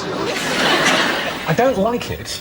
No. Don't do it. If this turns out to be true, it's going to be a tense evening. Do you or have you ever washed your car by hand rather than going through the drive-thru or something? No, never. No, really? Never. Never? You're the most middle-class man I've ever met. You've never washed your own car? I've been through the rolling one. That's not the same, Al. Getting the coin and putting it in the slot does not constitute manual labour. I've only had a car for 3 years. Maybe that's why this started. Yes, did the purchase of the car coincide with a new shower policy? Having seen the car go through the roly thing that for some reason you don't know the name of, even though the name pretty much creates itself. That's right. You sort of think, I want to create my own domestic version of this with my hands.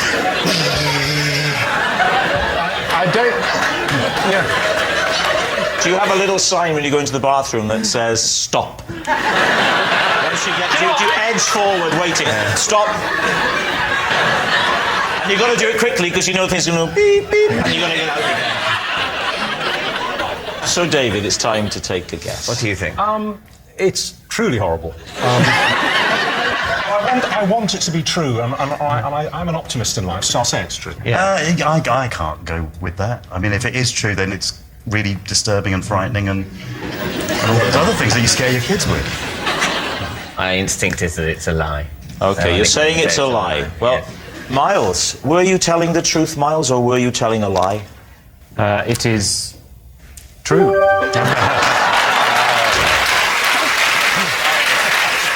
Yes. Almost unbelievably, it's true. Every time Miles showers, he must adhere to his strict system for drying himself. Kate, you're next.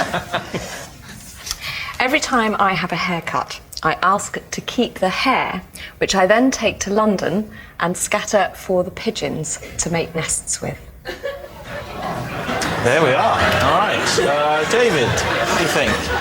What is it that makes you think that the pigeons of London are short of stuff? Hair. I mean, there's just a lot of nest-making stuff in London. Well, actually, surely. there isn't that much, and there has been this big drive to keep London tidy. And Kate, do you believe that pigeons prefer blondes? No, but I think they do like curls. How do you know that? They prefer. Well, you know, when I scatter it, I then just sort of stand back, make sure it's appreciated, and you know.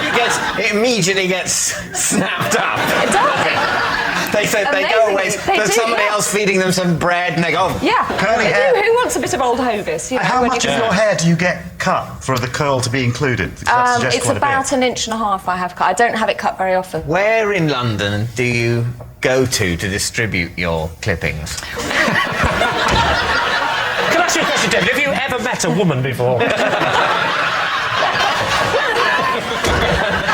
really hope that's the kind of thing you say to random strangers. It's not a thing I've ever said before, but you can't say it isn't pertinent to the circumstances. Do you secretly hope that one day a very clever pigeon would make a tiny little wig? If he did, yes. What might he sound like, Richard? Because I've been told that you do a very good Oh, he's doing it. He's doing it now. That's a wood pigeon, isn't it?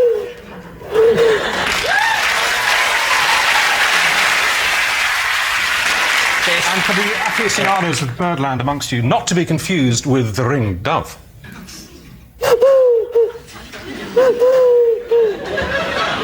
And also, not to be confused with the parrot. Hey, pretty Polly.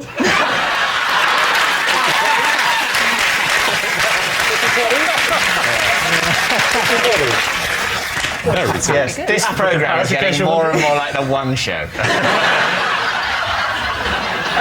Actually, I did want to ask Miles a question, if you don't mind, Miles. If you were to do what she does, would you wash the cuttings and hand dry them before you...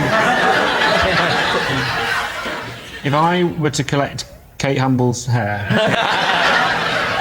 and then get on a bus, I'd go to a hairdresser and say, have you cut Kate Humble's hair? Have you? With that voice? Well, put it in a bag for me. And then I'd catch a bus and I'd go straight to the top deck and tell everyone exactly what I had in my bag.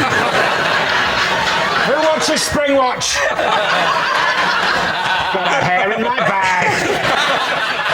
It's not for me, it's for the pigeons. What do you think, David? Can I say, I think more of Kate Humble than this. I have a higher I think opinion a lot of on her. this. I mean, it's... Yeah. Oh, sorry, in that sense. Yeah. I think she's telling us a lie. I think we all think it's a lie. You think it's a lie? Pretty unanimous. OK, Kate, fact or fiction? It's a lie.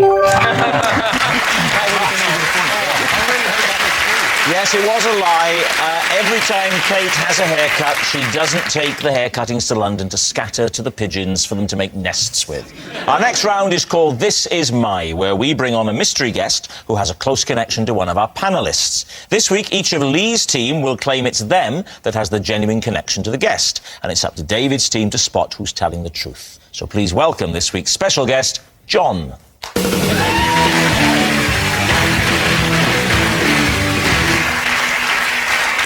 Right, Miles, first of all, what is John to you? John and I were paid to fight together in a supermarket, dressed as gladiators. Kate, how do you know John? This is John, and when I was in Africa, he and I dressed up in a pantomime giraffe costume in order to get close-up shots of giraffes in the wild. Lee, what is your relationship with John? This is John. Despite being total strangers, we were once forced to share a bed when we were double booked into the same hotel room. David, where do you want to start? Well, maybe with Kate, because what I'm reluctant to believe is that the best way of lulling giraffes into a false sense of security is to try and disguise yourself as a giraffe, because I reckon a giraffe, it takes one to know one. He thought that if we dressed up as a giraffe, then he could put the camera on a kind of periscope thing up the neck of the giraffe and get that evening shot of the giraffes against the sunset. Now, you said very astutely that it takes a giraffe to know a giraffe. If we tried to do this in daylight, it would have failed completely, because giraffes have extremely good day vision, but their night vision isn't very good, and that's why we decided to try it. Why is it then necessary to disguise as a giraffe at all? Why not just take a stepladder? They are not completely blind. They're just not necessarily going to worry too much about whether you're made out of polyester or real fur. Do you just show us how it works? How it works. Would you like me to do that with John? Lee would be the perfect partner for this. Lee, if you come... He has a look of the wild about him. Here. Kate's going to demonstrate the whole giraffe doppelganger with you, Lee. So you are in the front, OK? You need to stand about there. And actually, could you three stand up and all just be giraffes in the wild with the sun behind you? Yes. Okay. Do you ever get the feeling she's mocking us? Okay, so you've got this big giraffe costume on, and it's got a kind of pole up the back as its spine. Right. You have got a camera on a pole poking out of the mouth of the giraffe, right towards them, okay? Right. I am behind you.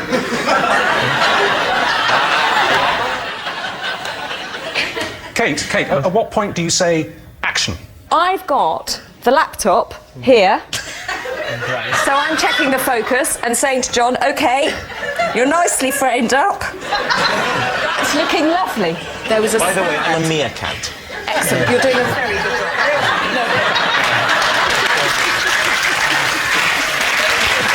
All right, well, I think that's made it a lot clearer. Let's say thank you to our giraffes. And most of all, a big round of applause for our meerkat. Right.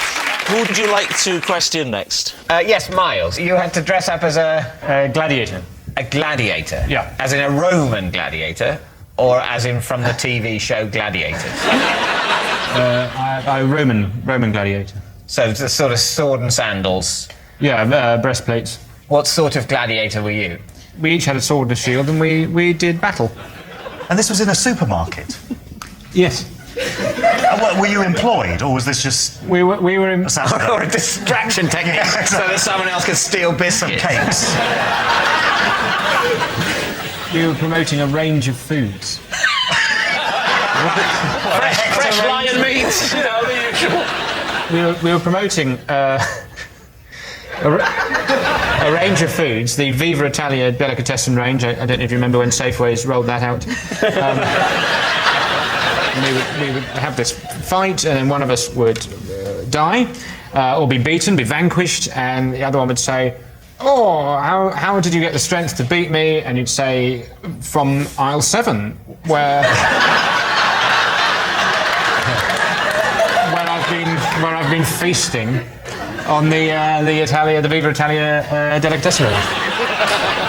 What about Lee? Lee, remind us, what is your link to John? I've forgotten. This is John. Yes. And we were once forced to share a hotel room together, or share a bed in a hotel room, because we'd been double booked. So, where was the hotel, Lee? The hotel was in Scotland. Okay, do you want to be more specific than that? Okay. It was right in Scotland. Okay. Be more specific? More specific? Yeah. I was at Isle of Skye. Okay. Oh, yeah, fine. I believe you. What were you doing? I was at a wedding. Yeah, when was this wedding? 9 years ago. You came back from the wedding, so I came back from the wedding. Got to the hotel. I had a bit too much to drink. Right. I go to reception. I say hello. I'm. Well, I have to say. And 9 years ago. Yes, you. But so I told them who I was. She leans round. She gives me the key. I go upstairs. No lift. Right. She doesn't in any way go. By the way, there is a large man already in this room. No, obviously, she wasn't aware of the mix-up. Otherwise, she would have stopped me, wouldn't she? She didn't. As I walked off, she didn't go. What? Nothing. You'll see. So what happened? You were given the key by reception, and then opened the door, and he was in there. Correct. At which point you said... I was a bit drunk, so I just assumed that there'd been a mix-up, wrong key, I was in the wrong room, so I just went, oh, sorry. And he went, and I sort of... I can't remember exactly. He said what? He went, oh, sorry. You don't mock him, wait till he opens his mouth in a minute. Rob says, come on, who are you? He goes, And you go back down to reception to say... I said, you've given me the wrong key. Yeah. Then she said, sorry, there's been a mix-up. And she said... You're going to have to go back in there. I was in the right room, he was in the wrong room, but he checked in earlier on. So it wasn't her mistake, it was a mistake early on by somebody else. Why didn't you investigate the possibility of sharing with the person in the other room? Oh, yeah. What I did was I went around all the rooms. I don't think so, do you? You're lucky now, soldier. When the two of you realised that you were going to have to share a bed together, did you have a kind of a negotiation? I have never been to bed with anyone where negotiations have been involved. That's not completely true. No, what I mean is, did you say, for example, I like to sleep on this side of the bed? I'm happiest on the right-hand side? Before we got to that point, we both tried to not to sleep in the same bed. I didn't just go, what the hell are you doing? I'm going to sleep on the left and you can sleep on the right, didn't I? Right, so we need an answer. What do you think? I really don't know. Whatever we say, if we get it wrong, we'll look like we've believed something ridiculous. I don't believe that the best way of photographing giraffes at sunset is to disguise yourself as a giraffe. I just two actors fighting in a supermarket. But why? If you're pushing a range of sort of Italian delicatessen foods, are you going to imply that they give you gladiatorial strength? No, it's strength to kill somebody. That's not what people are looking for in that kind of in a nice bit of pastrami. But will it be able to give me the strength to murder? And also, don't you think that John looks like the kind of bloke you would bump into at a Scottish wedding? See, I know it sounds weird. I kind of believe Kate's version more. Yeah. You think Lee? I think Lee. But what if it's Miles then? That's awful. It's Miles then. What are you going to say, Lee? You're going to say Lee, the wedding, the bed, the night together. Yes. So, John, would you please reveal your true identity? I'm John, and I was once paid to fight Miles in a supermarket.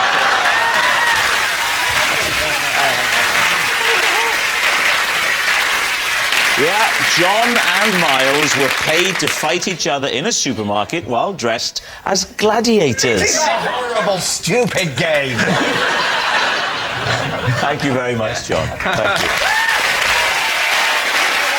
Which brings us to our final round, quickfire lies, in which our panellists lie not only through their teeth but against the clock. We will start with David. I like pens. I know this! It's true! I like pens, and I like to know where my pens are. For this reason, I have a 3-point pen policy. What's your 3-point pen policy? Well, point 1, I find it important to know where my pens are at any time. For example... That covers all 3, this doesn't pen. it? No.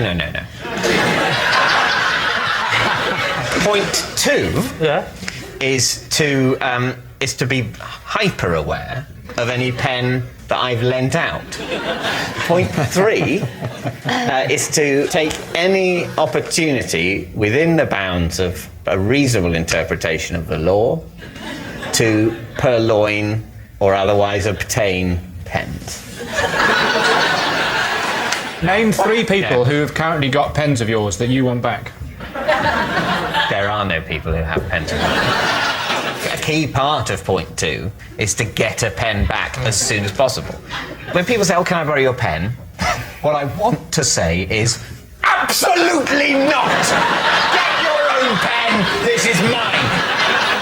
However, as part of a scheme I'm working on to try and seem normal would be an exaggeration, but at least acceptable in broader society, I try not to say that. I try and seem casual about, "Oh yeah, borrow my pen, that's fine." And then I'm thinking about it constantly until it is returned. The pen that you've got with you tonight, is that your own pen or is that a BBC pen? It is now my pen. Pass me the pen. I'd rather not. You have to. You have to pass me that. I will give it you back. Yeah. I will promise to give you the pen back within 5 All minutes. right. Okay. Shall I? Let's meet halfway. All right. It'll be the first time we've made physical contact in 5 years. I'll see you. Right. Put the pen on the floor and step away. Step away from the pen. You're going to destroy the pen. I'm not going to destroy the pen. You've got such a cynical mind. Back away from the pen. He's going to destroy it. I'm not going to destroy the pen. Is. That would be infantile. So this is a pen you got from the BBC today. Yeah. If I take this pen and say I'm keeping this pen, what will you do to get the pen back off me? I will not fight you. So what are you thinking, Lee? It didn't seem much of a system, did it? That he's going to ask me to have the pen back, I'm going to say no, and he's going to leave it at that.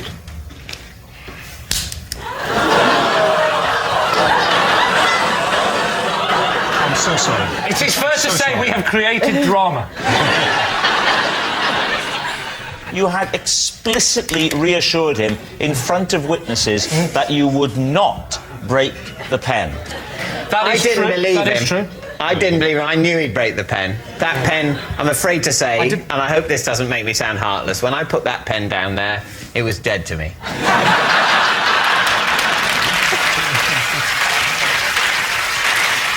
Right, Lee, which way are you going? Is he telling the truth or was he telling a lie?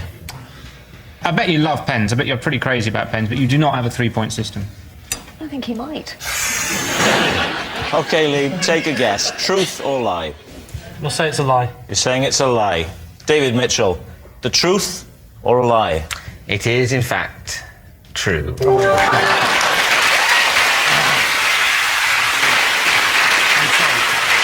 Yes, it's true. David does have a 3-point pen policy, so he knows where they are.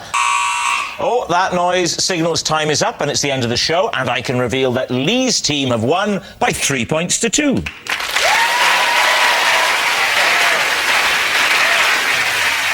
it's not just a team game, and my individual liar of the week this week is Miles Jupp. Yes, Miles Jupp. He has the face of a choir boy and the morals of a choir master. Good night. Joe Brand and the Boys next on BBC One. Have I got news for you? Brand new drama from BBC Three, back from their holes with the return of Lip Service. While BBC 4's Reggae Night kicks off right now with Reggae Britannia, followed by some classic sessions at the BBC.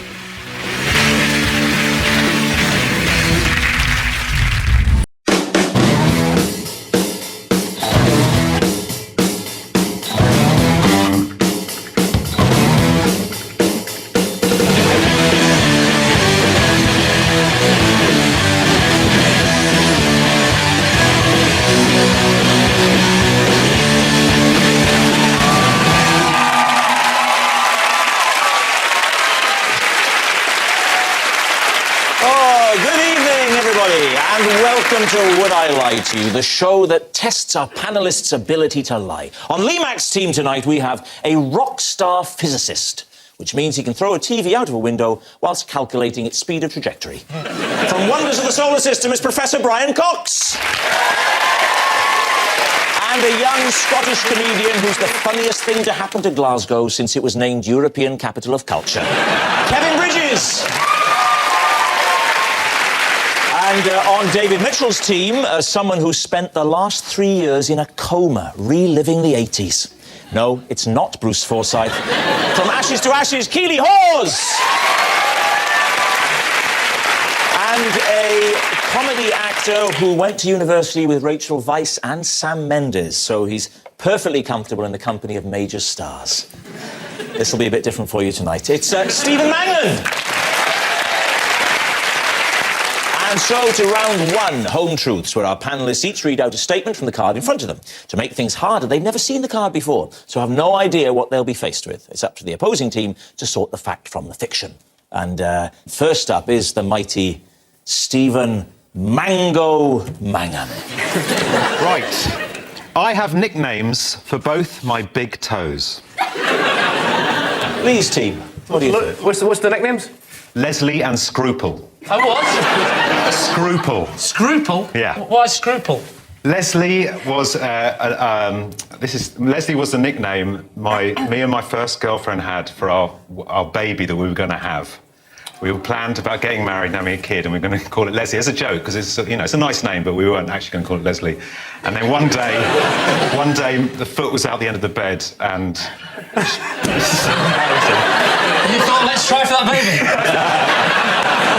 I said, there it is, and she said, there's Leslie. It was just it was just stuck. And what about Scruple? Oh, this is ridiculous. There was a kind of she was very religious. And she used to believe there was an angel. You had an angel of... You had Steve, a good angel... to think about this. You have a good angel and a bad angel on your shoulder who, when you're about to do something awful, will say, don't do it, or do it. So, or like go on national television saying you got a nickname for your toe, that's all. So Leslie, our baby, we wanted it to have the good angel to be dominant. We wanted Leslie to have scruples. So the other toe became Scruple. It was Leslie's kind of conscience. This is how religions get started. He's made that up. He's an absolute genius. Then I would imagine it's probably true. So what are you saying then, Lee?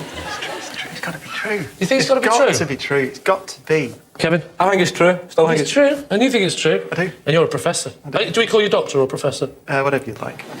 So what are you going to say? I'll go with the team and say that's true. Saying it's true. OK. Steve Mangan, is it true or is it a lie? It is a lie. Well done. Very good. Yes, it's a lie. Stephen does not have nicknames for both his big toes. It'd be a bit weird to give your body parts silly names. As I said to my Lee Mack in the bath just the other day. My penis. Keely Hawes is next. I lied to my husband that I was good at tennis and had to have secret lessons when he arranged a doubles match. Oh, all right, there we are. Lee? Why would you lie to your husband about Because he wasn't my husband at the time, and I was trying to... Woo him? Woo him. He's very sporty, so I told him I could ski. And has he subsequently asked you to go skiing? He took me skiing. Did you have to learn to ski? It was truly terrible. Well, somebody called Just actually taught me how to ski. Just? I can recommend Just. Skiing. Yes, so no, I went and booked some lessons. And what was he called, the instructor? My God, I can't remember. And yet Just, like that. Yeah, but Just was like... Keely, keep it together, it's falling apart. I can't remember. What was the first thing you learnt on the tennis court? How to bounce the ball. And how do you bounce the ball? That was a quick bounce. What do you mean? Well, it's only that big and it's only there to there. Well, I think you tell her gravity would have taken a bit longer to get down. When you're playing on the moon. It's not just gravity. You can give a bit of force. You can impart an impulse to it. Yeah. That's it. Impart an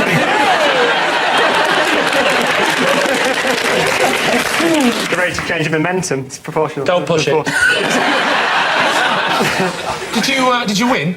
I got there and I feigned an ankle problem. What? Because I saw when I got there how good they were going to be. So it was to impress him. I didn't think he'd start involving other people. Is he a man for involving other people in general? Right, we're not at a physicists' convention now. We'll keep this clean, please. Yeah.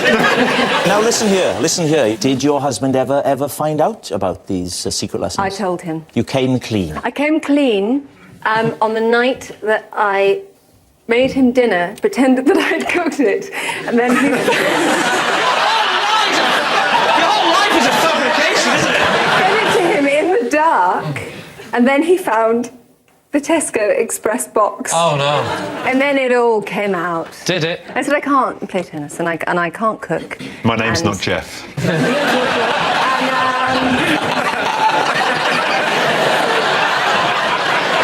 So what are you going to say, Lee? Truth or lie? True or lie?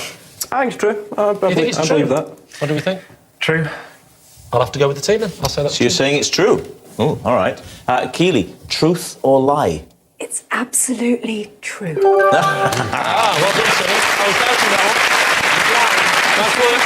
Yes, it's true. Keely did lie to her husband that she was good at tennis, and she did have to have secret lessons when he arranged a doubles match. I had a relationship go wrong because I couldn't play tennis. Looking back, I should never have told that bloke I was Sue Barker. Kevin, you're next. I once accidentally bought a horse. Sorry? You bought a what? A horse. A horse? Sorry, I missed the S. You claim that you once accidentally bought a horse. Am I right? You're right. Right, fine. We're all clear. Under what circumstances? What do you think you were buying? I never thought I was buying anything. I thought I was renting.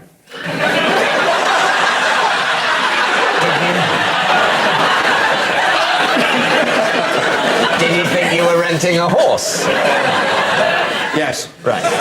So you paid to rent a horse, and then at the end, when you tried to return the horse, they said, "What the hell are you doing? I've been trying to get rid of Psycho for years." That's pretty much it. How long had you imagined that you were going to rent it for? We thought we were going to rent it for like 25 minutes. And did they charge you? It was in Bulgaria on holiday. Okay, so what did it cost in local Bulgarian currency? What is the local Bulgarian currency?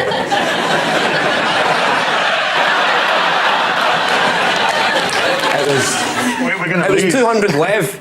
Lev, L-E-V. I don't know how you pronounce it, but lev. 200 lev. 200 How Bulgarian. much is that in sterling, roughly? Roughly, I think At the it's time. But at the time, I think it was at £90. So we thought it was a good deal. £90 for 25 minutes? For 25 minutes on a horse. But you said we thought we were going to rent it for 25 minutes. There was me and my friend. So you It were was a going to lad's holiday, we were 18, we thought we'll go horse riding. In Bulgaria.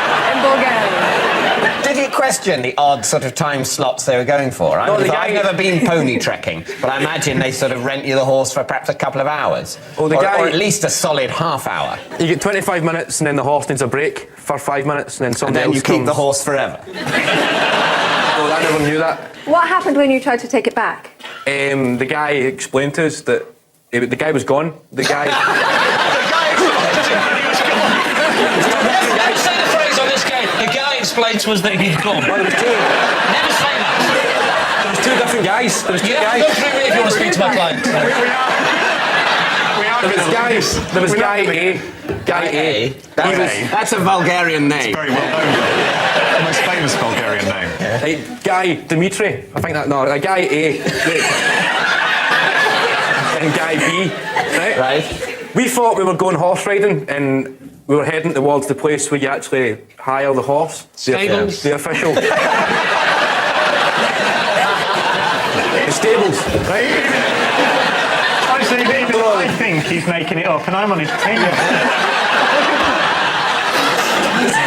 Bit of patience, Brian. Come on, right. We met a guy on the way who had a horse, and we thought he was doing that thing, in Asda, when you've got a shopping trolley, and you're taking it back, and somebody else needs a trolley, and you say, So we thought the guy was saying, I don't need to go all the way to the actual stable. I'm from the stable. Yeah. So just hire this horse. That's what the guy said? Yeah. So we thought, all right, there was a bit of a communication breakdown. There was a Bulgarian guy trying to speak English and two Scottish guys trying to speak English. So we thought the guy had gave us the horse to ride and come back in 25 minutes. Were you not surprised that, I mean, I've never been on holiday to Bulgaria, but I imagine that things would be a bit cheaper in Bulgaria than in Britain. Were you not surprised that it cost you the equivalent of £90 to hire a horse for 25 minutes? It was 25 minutes each, so it was two of us. Right. So we chipped in for a horse. For 25 minutes each. But still, even if you thought you were going to get 25 minutes each, that's a lot, isn't it? Oh, it's an hour. You need to give the horse a break, as I said. Let's forget about the 25 minutes. Just forget about the horse. Forget about the horse. That's absolutely, obviously bullshit. You take the horse back.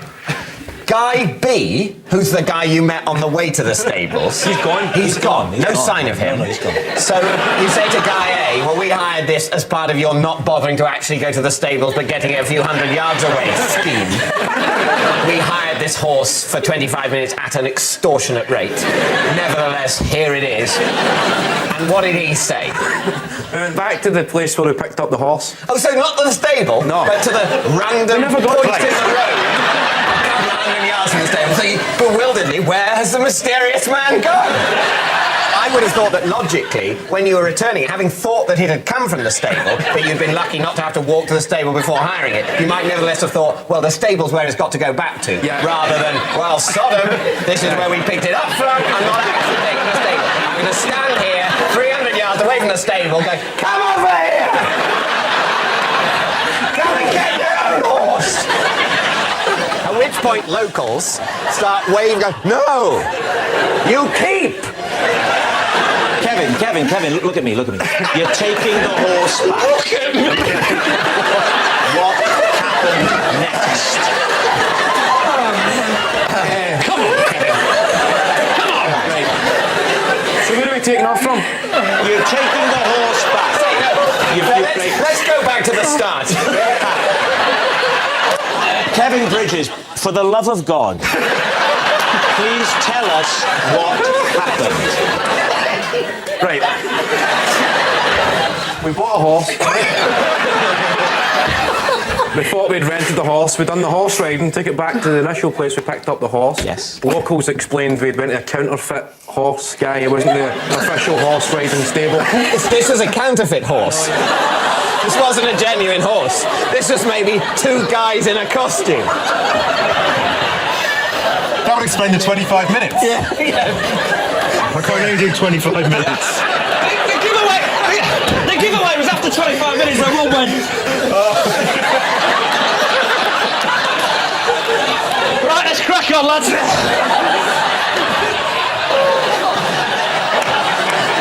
So, David's team. What do you think? Truth or lie? I mean, the trouble with this game is it plays tricks with your mind. But I don't think it's true. You don't really. It's got to be, hasn't it? It's got to be a lie. Got to be a lie. Yeah, saying it's a lie. Right, so here we go. It really is. Here's the moment. This is more than any other episode I've done of this show. This is the moment we've been waiting for. Kevin Bridges, is it true or is it a lie? It's true.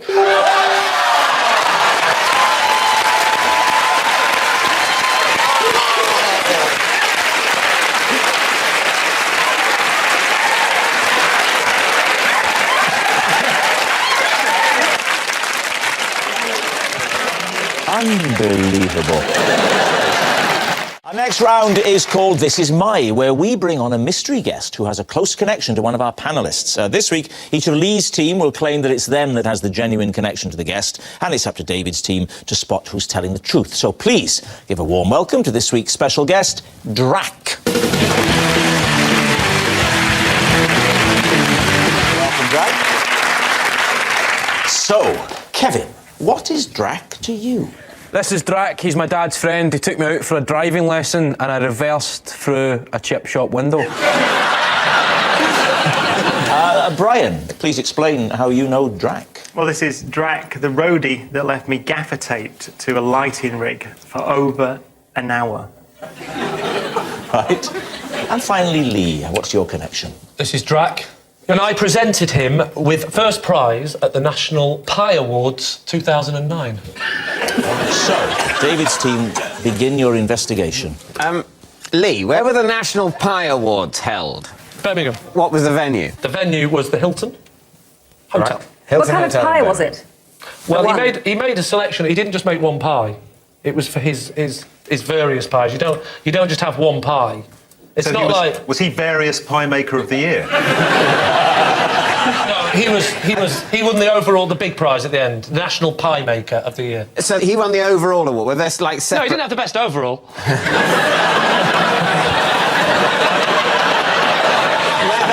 What were the separate awards? Were there like apple pie, steak and kidney pie, and then Drac won the big, like best film, best pie.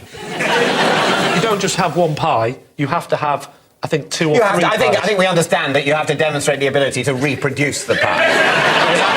Otherwise, if it literally is just one pie, and as soon as the judges have tasted it, well, what does it matter? That was a pie. That pie's gone. It was two or three pies he produced that year, but I two or three. I think he wants to up production, actually. They've done the pie tasting and judging on another occasion. Yeah, they'd voted on it. People had voted on it, and there was like a pop chart. It's a pie chart. He brought... It was... you like the pie chart, Gav, didn't you? I thought you'd like it. Did you announce then the winner is Drac, or did you say his full name, which is... I said the winner is Drac. What about Brian and Brian gaffer Kevin? taped to a lighting rig. For how long? Over an hour. Over an hour. Why, may I ask, were you gaffer taped to a lighting rig in the first place? I was the youngest member of the band, and I was probably not behaving in a way deemed appropriate for a member of a band in the presence of road crew. What were you doing? I don't remember. I think I was just being a general, How did you get down? pain. Well, they had to get me down because it's a lighting rig. It was like one of Wait a minute. Drac, on his own, grabbed you because you were doing something you shouldn't be doing, like maths homework, carried you up a ladder to a lighting rig 20 metres above the stage, and then he gaffered you round. He was the tour manager, actually. So he ordered the rest of the crew to put me on the ground, gaffer me up into a ball, put a harness on, and then attached me to lighting rig at the Hammersmith Odeon and left me there for over an hour. Was that when you wrote Things Can Only Get Better?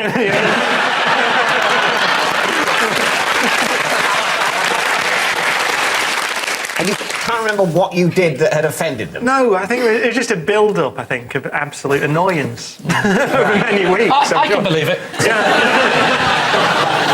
OK, so Kevin Bridges, it was something to do with the car. Well, yes, he's a friend of your dad's and he took you on a driving lesson. Yeah. And you ended up reversing through a chip shop window. Yeah. His name's Duncan. Duncan. It gets called Drac because it's like D-R-A-C, and he used to be known as Duncan from the RAC because he's a driving instructor, and then that got shot into... What were you trying to do, a three-point turn? What was... No, it was the first lesson. Right. And we thought we'd do reversing, because that's Drac's attitude. As soon as once you've learned going backwards, going forwards is a piece of cake. It's the way he sees life and the way he sees driving tuition. But... You've got a chip shop by the side of a road, so the car is not facing... The front of the back of the car is normally not facing a chip shop, is it? No, it was in the car park of the chip shop. A chip shop with a car park? Have you not been to Scotland before, David? So this is like a kind of IKEA scale. It's a massive chip shop. I worked in the chip shop. So you're in the car park by the chip shop window. Yeah. And you get in the car for the first driving lesson, and he says, first things first, reverse it. So why didn't he press the brake when he saw you hurtling backwards towards the chip shop? He was busy trying to design his new pork pie.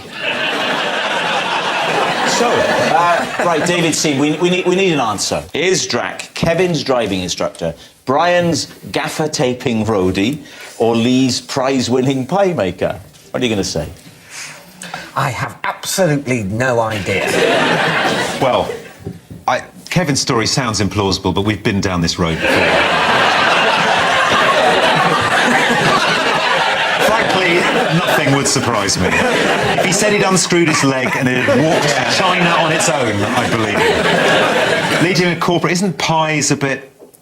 He's northern, he's doing a pie handing out prize, isn't it? But then again, if you're doing the pie awards, that's... Who would you go to other than Lee Mack? Can you just say that to camera? I give him some available dates. I'll give him some available dates. And what about Brian's? Very good specific story about the winch and the Hammersmith Odeon and... Yeah. But it does seem quite a cruel thing to do. I think he probably could have been irritating enough for them. Yeah, I think so. I don't think that's in question, to be honest. What's it going to be? Say Brian. Say Brian. Yeah, come on. Brian. We think it's Brian. You're saying Brian? Yes. Yeah. OK. Would you please reveal your true identity? I'm Drac. I'm the roadie that gaffer taped Brian to the fighting threats. Thank you very much for coming on, Drac. So at the end of that round, David's team have 4 points and Lee's team have 2. Which brings us to our final round, quickfire lies, in which our panellists lie not only through their teeth, but also against the clock. So we start with... Oh, it's David. I've had to prise open my bedroom door for the last 2 years, ever since the door handle fell off. What do you use to prise open the door? Just my fingernails. And you have to go to the top of the door jamb. Is it an out or a... No, it all depends which side. Do you live on your own? I can answer that. I have a flatmate, but it's just my bedroom, yeah. It's only you that has the inconvenience. So you have to do... I'm absolutely the only person who ever needs to get in or out.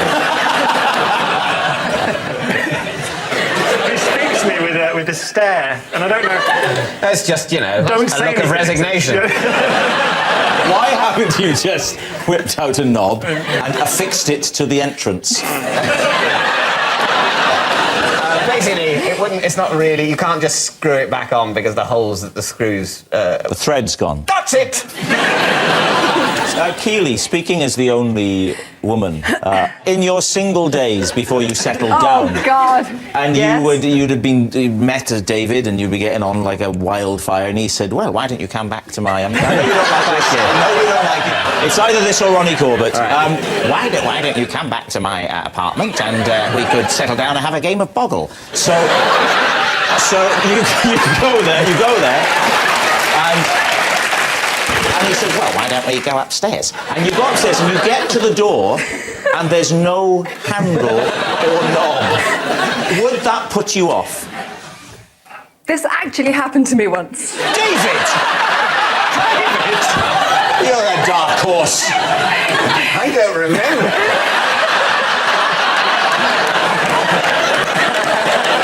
I stayed over, and when I got up in the morning to leave, I couldn't get out. And I didn't know where I was. You didn't know where you were? Wow, really? I had to ring the fire brigade. I think I should say, this was not at my house. They had to come and put a ladder out to the window and give me a fireman's lift out. Where was the man whose house you'd gone back with? He'd gone to work. He'd gone to work and locked you in for later. Didn't know. She'll keep till I get back. Wow. OK, what are you going to say, Lee? I think it's a lie. You think it's a lie? It looks like a man that's got well-maintained doors. Yeah. I'll say it's a lie. OK, then we'll say it's a lie. You're saying it's a lie. David Mitchell, were you telling the truth or were you telling a lie? It is, in fact, true.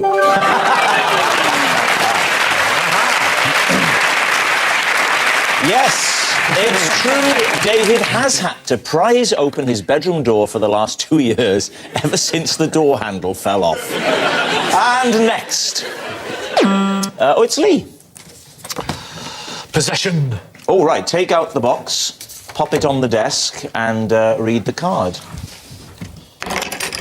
It's a set of children's cutlery. This is the children's cutlery I used when I went on a special diet. It helped to make the portions on my plate seem bigger.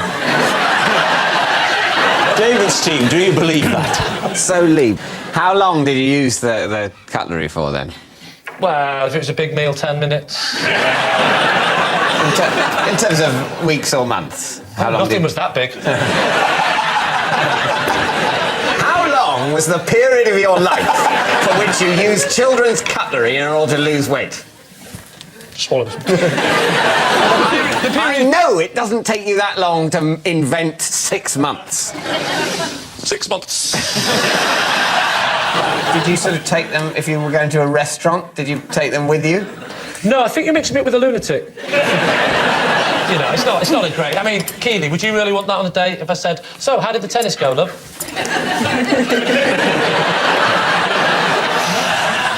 I could take it into the bedroom and go, you don't think it's big? Look at it against this.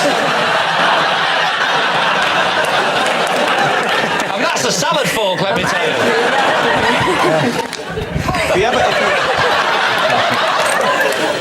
And what gave you the idea? Where was the inspiration for this? I read it in a book.